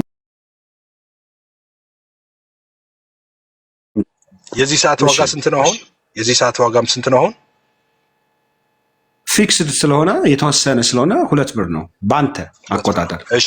እሺ ለምንድን ነው ልዩነት ያላመጣው? ሰዓቱ ስንት ነው የምትሸጠው ስትለኝ 2 ብር ነው አልኩ መጀመሪያ። ቀጥሎ ደግሞ 2 ብር ብቻ አልኩ።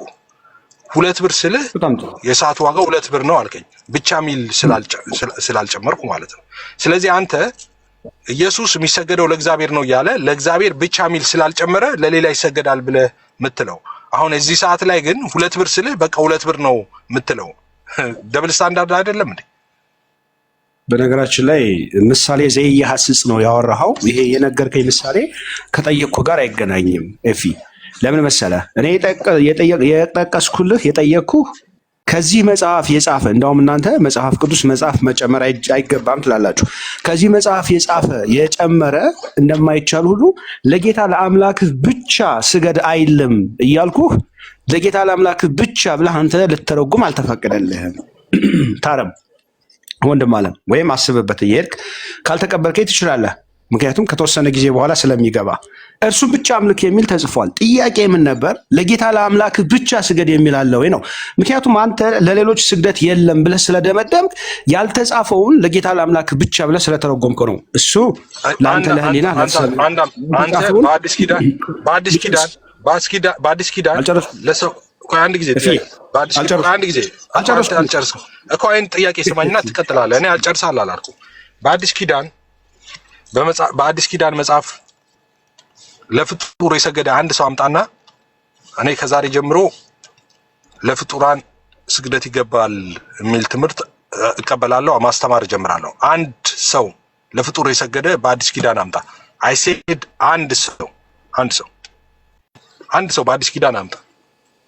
ጥሩ ችግር የለው አመጣልሃለሁ። ግን ልጨርስ ማለት ሳልጨርስ ከዚህ ይሄንም አንድ ተጠቀምበት።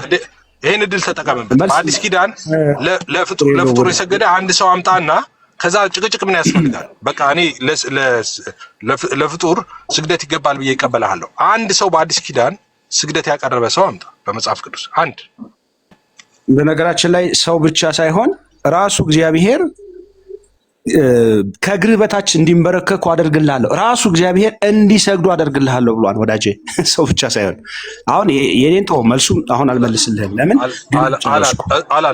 አላለም? አንድም ማስረጃ አታመጣም። እዛ ጋ ያለው ምንድነው? በፊት መተው ለተገዛለ ነው ከእግር ስር ያለው እዛ ጋር መተው ለሰውየው አይደለም የሚሰግደው። ሰውየው አክቹዋሊ እዛ ሜታፎሪክ ነው፣ የቤተ ክርስቲያኑ መሪ ነው። እዛ መጥቶ ማለት ለእግዚአብሔር እውነት እንዲገዛ አደርጋለሁ ነው የሚለው ጠቅላላ። በነገራችን ላይ ትርጉሞች እንደዛ ነው የሚሉት። አንተ በምትለው መንገድ አንድ ምድር ላይ አንድ ትርጉም አታመጣም፣ ያንተ አባቶችም ቢሆን ማለት ነው። አንድ ከቸርች ፋዘር አንተ በተረጎምከው መንገድ የሚተረጉመው የለም። እሱ እኔ ባልኩት መንገድ ነው ትርጉሙ ማለት ነው። It's okay brother, I am theologian. የፈለከውን አቀርብልሃለሁ። doesn't matter እኮ ግን ልጨርስ። እኔ ቴዎሎጂያን አይደለም ያልኩት። እኔ ምስክር ያንን አንተ እንዳልከው የሚተረጉም አባት የለም፣ አንድም የቸርች ፋዘር የለም ነው ያልኩት እንጂ ዮሐንስ ራእይ ምዕራፍ 19 ላይ የታወቀ ቃል ነው። ዮሐንስ መልአኩን ሊያመልክ በፊቱ ወድቆ አልሰገደለትም። ግን ምንድነው ዮሐንስ ለመልአኩ ሰግዶለታል። ራሱ እግዚአብሔር ከእግር ስር እንዲንበረከኩ እንዲሰግዱልህ አደርጋለሁ። አሁን ሌላም ጥቅስ አለ። ዮሐንስ አልሰገደም። ዮሐንስ ማስረጃ አምጣ። ዮሐንስ አልሰገደም። እንደማመጥ እንጂ ወንድም አለም ገና እኮ ነው ጨረስኩ እኮ ዮሐንስ ሰግዷል አልከኝ። ዮሐንስ አልሰገደም። ዮሐንስ አልሰገደም። ማስረጃ አለህ መስክሩ። አንተ እኔን መጠየቄን ላቁም። አንተ እኔን ትጠይቀኛለህ፣ ምክንያቱም እንድጠይቅህ ስላልፈለክ ወይም ደግሞ ጠይቄ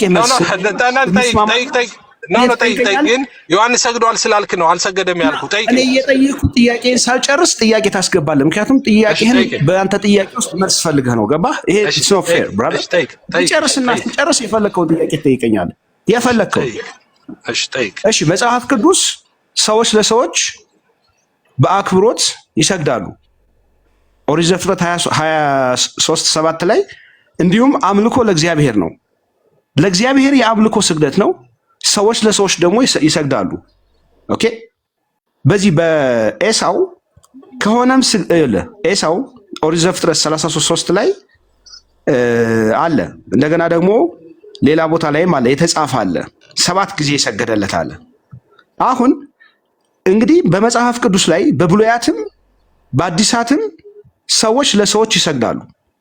ይሄ ምንድነው? አምልኮ ነው ብላ ቤተክርስቲያን አስተምራ ሰምተህ ታውቃለህ? ከይቅርታ ጋር ሰዎች ለሰዎች የሚሰግዱ በአዲስ ኪዳን አንድም ቦታ ሰው ለፍጡር የሰገደበት የለም። መጽሐፍ ቅዱስ ላይ አንድም ቦታ በአዲስ ኪዳን ብላ አንድም የለም። አንድ በአዲስ ኪዳን እሺ። በብሉይ ኪዳን ሰዎች ሰግደው አሉ። በብሉይ ኪዳን ብዙ ሰዎች ለሰዎች ይሰገዱ አሉ። በብሉይ ኪዳን ብዙ ሰው ቆይ ልጨርስ ለሰዎች የሰገዱ አሉ በብሉይ ኪዳን። ስለዚህ በብሉይ ኪዳን ለሰዎች የሰገዱ አሉ እንዴ? በብሉይ ኪዳን ሰዎችን የገደሉ አሉ። ስለዚህ ትገላለህ እንዴ? ያረጉትን ላርግ ይባላል እንዴ? አርግ ተብለሃል? አልተባልክም። የብሉይ ኪዳንስ የሕጉ የተሰጣቸው እስራኤላውያን ስገዱ ተብለዋል? አልተባሉም። ለእግዚአብሔር ብቻ ስገድ አልተባሉም እንዴ? እነሱ ከእግዚአብሔር ውጪ እንዳትሰግዱ አልተባለም? ሕጉ 10ቱ ትእዛዛት ተጽፎ አልተሰጣቸውም እንዴ? ስለዚህ ሰዎች ሊሰግዱ ይችላሉ፣ ግን ሕጉ ይከለክላቸው ነበር በብሉይ ኪዳን ራሱ ማለት ነው፣ አይደለም በአዲስ ኪዳን። ስለዚህ ሰዎች ስላደረጉት መጥቻ አደርጋለሁ የሚባል ነገር የለም እንዴ? ሰዎች ሰገዱና ስገድ ማን አለ አንተ? ሰዎች ሊሳሳቱ ይችላሉ። ሰዎች እንትና ሲያደርግ አይቻለሁ ብለህ እንዴ? ዳዊት የሰው ሚስት ይቀማ አይቻለሁ ብለህ ልትቀማ ነው እንዴ? መጽሐፍ ቅዱስ ላይ የሰገዱ አሉ በብሉይ ኪዳን። አዎ እነሱ ሲሰግዱ አይቻለሁ ብለህ መስገድ የለም። አንድ ቆይ ልጨርስ። አንድ ደግሞ በብሉይ ኪዳን ራሱ ቢሆን ማለት ነው፣ በብሉይ ኪዳን ቢሆን እኔ ማይገባኝ ነገር ስግደትን በተመለከተ ጀኒን በዚህ ጉዳይ ላይ በጣም ብዙ ጊዜ ነው ግራ የምጋባው ማለት ነው። በብሉይ ኪዳን ራሱ ምድራችሁ የምጠቅሱት በብሉይ ኪዳን ራሱ ሁሉም ደሆል በብሉይ ኪዳን ደሆል የሰገዱ ሰዎች ሁሉም ነው የምልህ ለፍጡር የሰገዱ ሰዎች በሙሉ በብሉይ ኪዳን ሰዎቹን አግኝተዋቸው ነው። ሰዎቹን ሳያገኟቸው አንድም የሰገደ የለም። በብሉይ ኪዳን ለንጉስ ሲሰግዱ ቆይ ልጨርስ። ለንጉሱ ሰገዱ ቢባል ንጉሱን ሲያዩት፣ ኦኬ። ለሆነ ሰው ሰገዱ ቢባል ያኛውን ሰው ሲያዩት፣ በሙሉ ያልተገናኙትን ፍጡር ሰግደው አያውቁም። እናንተ አሁን በዚህ ዘመን ያክብሮት ሰግዳለሁ ትላለህ፣ ለእንትና ትለኛለህ። ጻድቅ ሰው አንድ ሰው መርጠህ የት አግኝተው ስለ አታገኘው፣ አላገኘሁትም ትላለህ። በአጸደ ነፍስ ያለውን ሰውዬ እሰግድለታለሁ ትላለህ።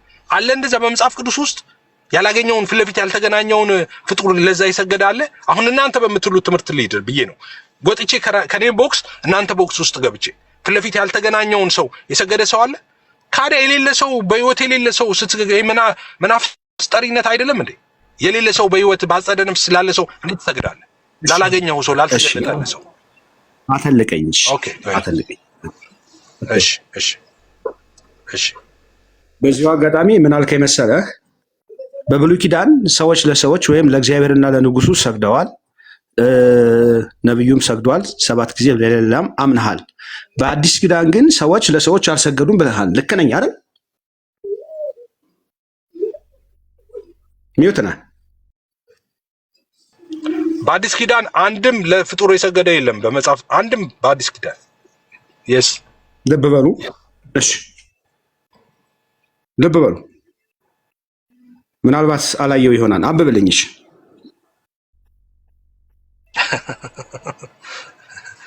ጴጥሮስን በገባ አይዞህ ወንድሜ አይዞህ አንብብልኝ ያልኩህ። ሳቅ አይደለም ያልኩህ፣ ግን አንብብልኝ። መሳቅ ትችላለህ። መጽሐፍ ቅዱስ እያወጣ ነው። ቢላትባል መጽሐፍ ቅዱስ እያወጣ ነው። መጽሐፍ ቅዱስ እያወጣው ነው። ስንት ላይ ነው? ቶሎ ላውጣ እና የሳከው ሳታውቀው ነው እንዴ? ወንድም አለም አውቀዋለሁ። ንገረኝ ጥቅሱን። የሐዋርያት ሥራ ምዕራፍ 20 ቁጥር 24 ላይ አውጣው። እሺ 25 ላይ አንብብ። ያልኩህ የምፈልገው 25 ነው። ምን አልከኝ? በአዲስ ኪዳን ፍጡር ለፍጡር አልከኝ። አንድም የለም የሰገደ የለም አንድም።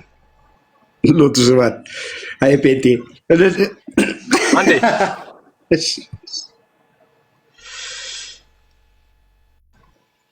ሐዋርያት ሥራ 20 ስንት ነው ያልከው? አዴ የሐዋርያት ሥራ ምዕራፍ 10 ቁጥር 10 እኮ በትክክል ተናገረ። 10:25 እኔ ሳቅን ወደ ለቅሶ የመቀየር ልምድ አለኝ። ያው ብዙ ጊዜ እንደዛ ስላለው ይቅርታ አድርጉልኝ። ያው አሁን በደቂቃ ውስጥ ወደ ሳቁ ወደ ለቅሶ ሲቀየር ታዩታላችሁ። እሺ ወደ ድንጋጤ ይቀየራል ማለት ነው። እንደዛ ልምድ አለኝ ባይዘው። እሺ 25 ከስንት ጀምሮ ላንብበው? ዮሐንስ ላይ ነው ያለው። አንድ ጊዜ ሐዋርያት ሥራ በዚሁ አጋጣሚ 10:20 ጀምሮ ላንብበው። የመጨረሻ ነው የምነግርህ። የሐዋርያት ሥራ ምዕራፍ 10 ቁጥር 25 ላይ እሺ አግኝቼዋለሁ። ምን ነው ለምን እንደዛ አልክ? ለመጨረሻ ጊዜ ነው የምነግርህ። ዋይ ጊዜ እንፈልጋለሁ ወንድምዬ። በጣም ብዙ የምሰራቸው ስራዎች አሉ።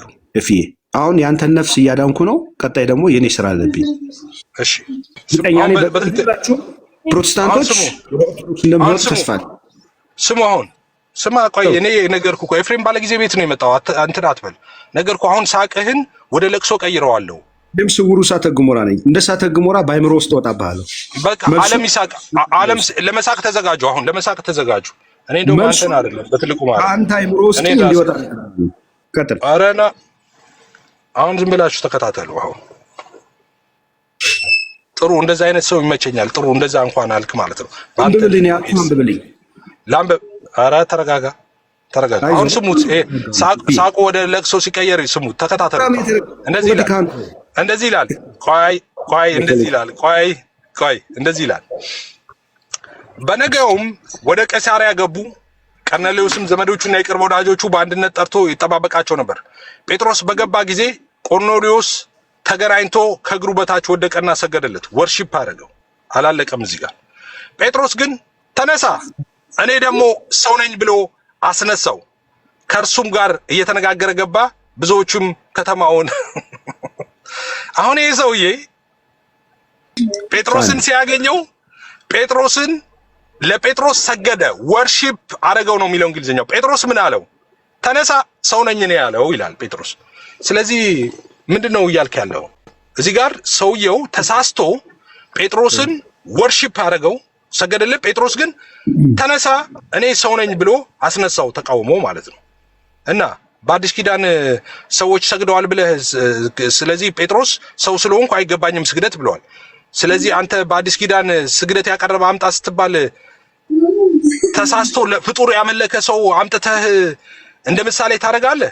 ጴጥሮስ ትክክል አይደለም ብሎ ያረመውን ያስነሳውን ሰው ነኝ ብሎ ያስነሳውን ጎሄድ አሁን ተናገርስ። ደረስክ? ሰገደ ብለህ ሰርች አድርገህ ነው ያመጣው? አዎ ቀጥል ተናገር። ጥሩ። መጽሐፍ ቅዱስን ትቀበለዋለህ? ታምነዋለህ? አዎ አምነዋለሁ። የእግዚአብሔር ቃል ነው። ጎበስ። ስለዚህ መጽሐፍ ቅዱሱ አሁን ያነበብከው አንብብልኝ ነበር እንጂ ተርጉምልኝ ተንትንልኝ አላልኩህም። አልተረጎምኩም። ኦኬ ተርጎም እሺ፣ ተረጋጋና አዳምጠኝ። ስሜት ቀስ ብለህ አንዴ። ምን አልክ መሰለህ? ታችም ይታዘበዋል፣ ሪከርድም አድርገዋል፣ አንተም ሪከርድ አድርገዋል። በአዲስ ኪዳን አንድም ቦታ ላይ ሰዎች ለፍጡር አልሰገዱም ብለህ ተናግረሃል። ስለዚህ በተናገርክበት በጣም ጥሩ። መጽሐፍ ቅዱሱ ደግሞ ቆርኔሌዎስ ተገናኝቶ ጴጥሮስ በገባ ጊዜ ቆርኔሌዎስ ተገናኝቶ ከእግሩ በታች ወደቀና ሰገደለት ተብሎ ተጽፏል። ይሄን ቃል ታምነዋለህ? ትክደዋለህ? ቃሉን ነው ያልኩህ፣ ቃል እግዚአብሔር። ተርጉምልኝ አላልኩም፣ ከይቅርታ ጋር። አሁን ሚታርክ እኔ አልተረጎምኩም። መጀመሪያም ትይኩም ማለት ነው። አሁን ልመልስልህ። ሚታርክ ልብ በሉ፣ በአዲስ ኪዳን አንድም ሰው ለፍጡር የሰገደ የለም አልኩት። ለፍጡር የሰገደ አለና እዚህ ጋር መጥቶ የሰገደውን ለጴጥሮስ የሰገደውን ሰውዬ አመጣ። ጴጥሮስ ምን አለው? ወርሺፕ አደረገው ነው የሚለው። በነገራችን ላይ ይሄ ሰውዬ የሰገደው ወርሺፕ ነው ያደረገው። ኦኬ፣ እንግሊዘኛው ስግደት የሚለው ወርሺፕ ነው። ከዛ ጴጥሮስ ምን አለው? ተነሳ እኔ ሰው ነኝ እኮ አለው። ተነሳ እኔ ሰው ነኝ ብሎ ጴጥሮስ አስነሳው። እና ካዲያ በአዲስ ኪዳን ይሰገዳል እንዴ? ይሄ አህዛብ ነው ተሳስቶ ሊያመልክ ሲል አመለከ። ኦሬዲ አክቹአሊ ሰግዷል ለጴጥሮስ። ሰው ነኝ ብሎ ጴጥሮስ አስነሳው።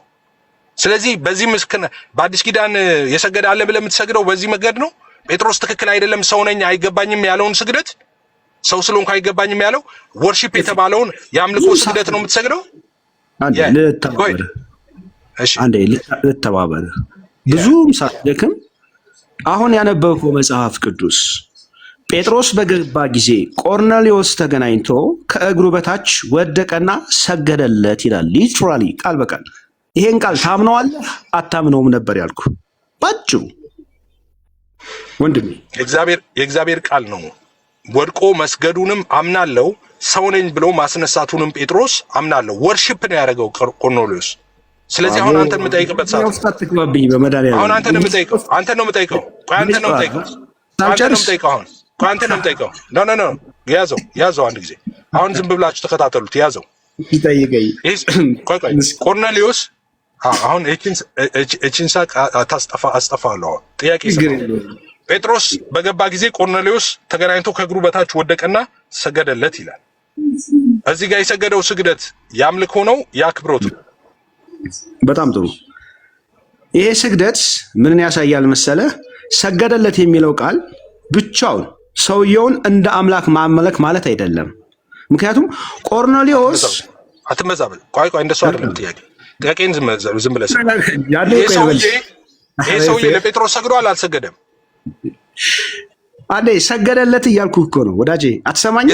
የሰገደው የአክብሮት ነው የአምልኮ ስግደት ነው እኮ። እየመጣሁልህ እኮ ነው ወንድም አለም። እኔ ሰው ነኝ መቼም አትመጣም እንጂ መልስ ቶሎ። ይሄንን ቀላል እኮ ነው። የአክብሮት ነው የአምልኮ ስግደት ነው የሰገደው።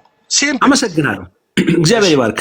እንደሰገደለት አንተ ማምነሃል፣ እኔም ተማምነናል።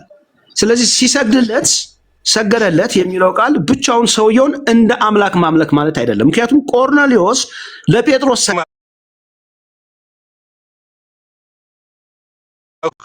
ግሪክኛ ማለት ነው አዲስ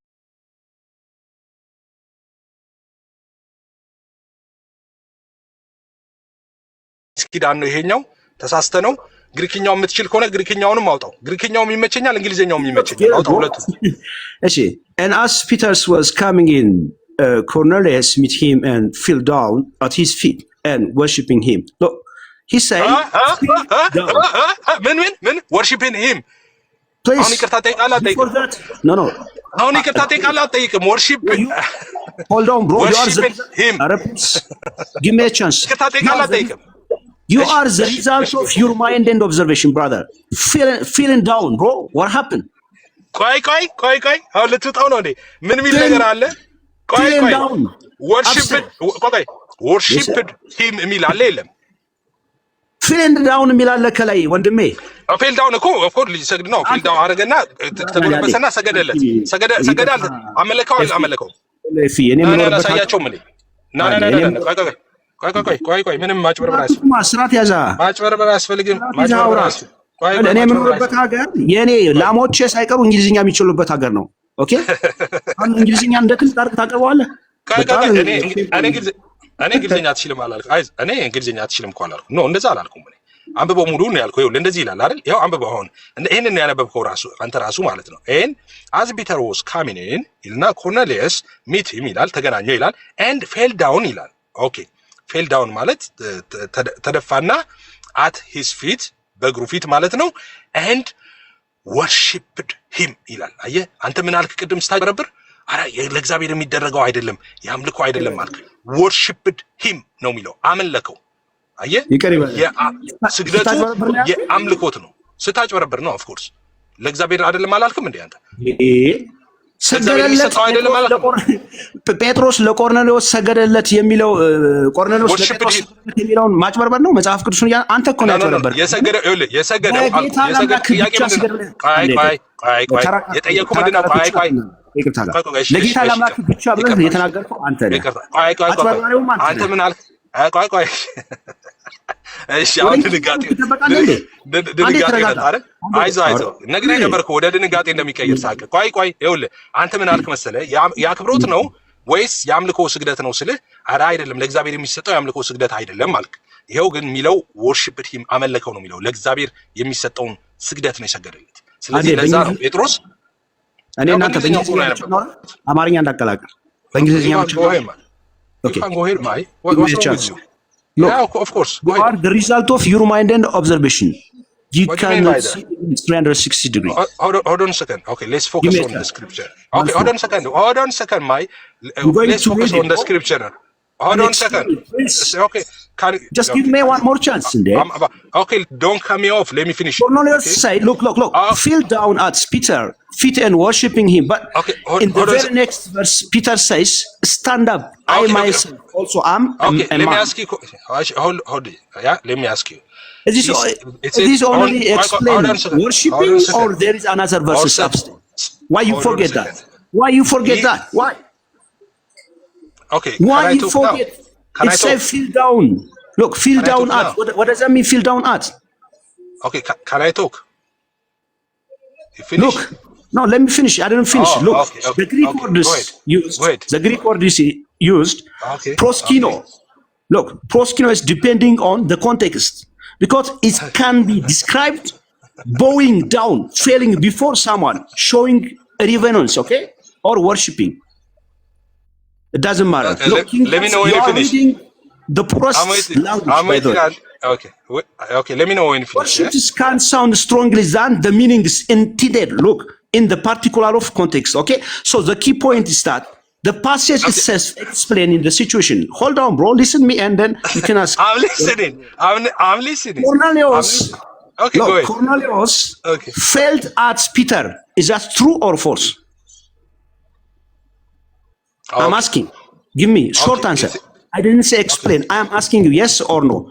Cornelius fell at Peter. Is this true or not?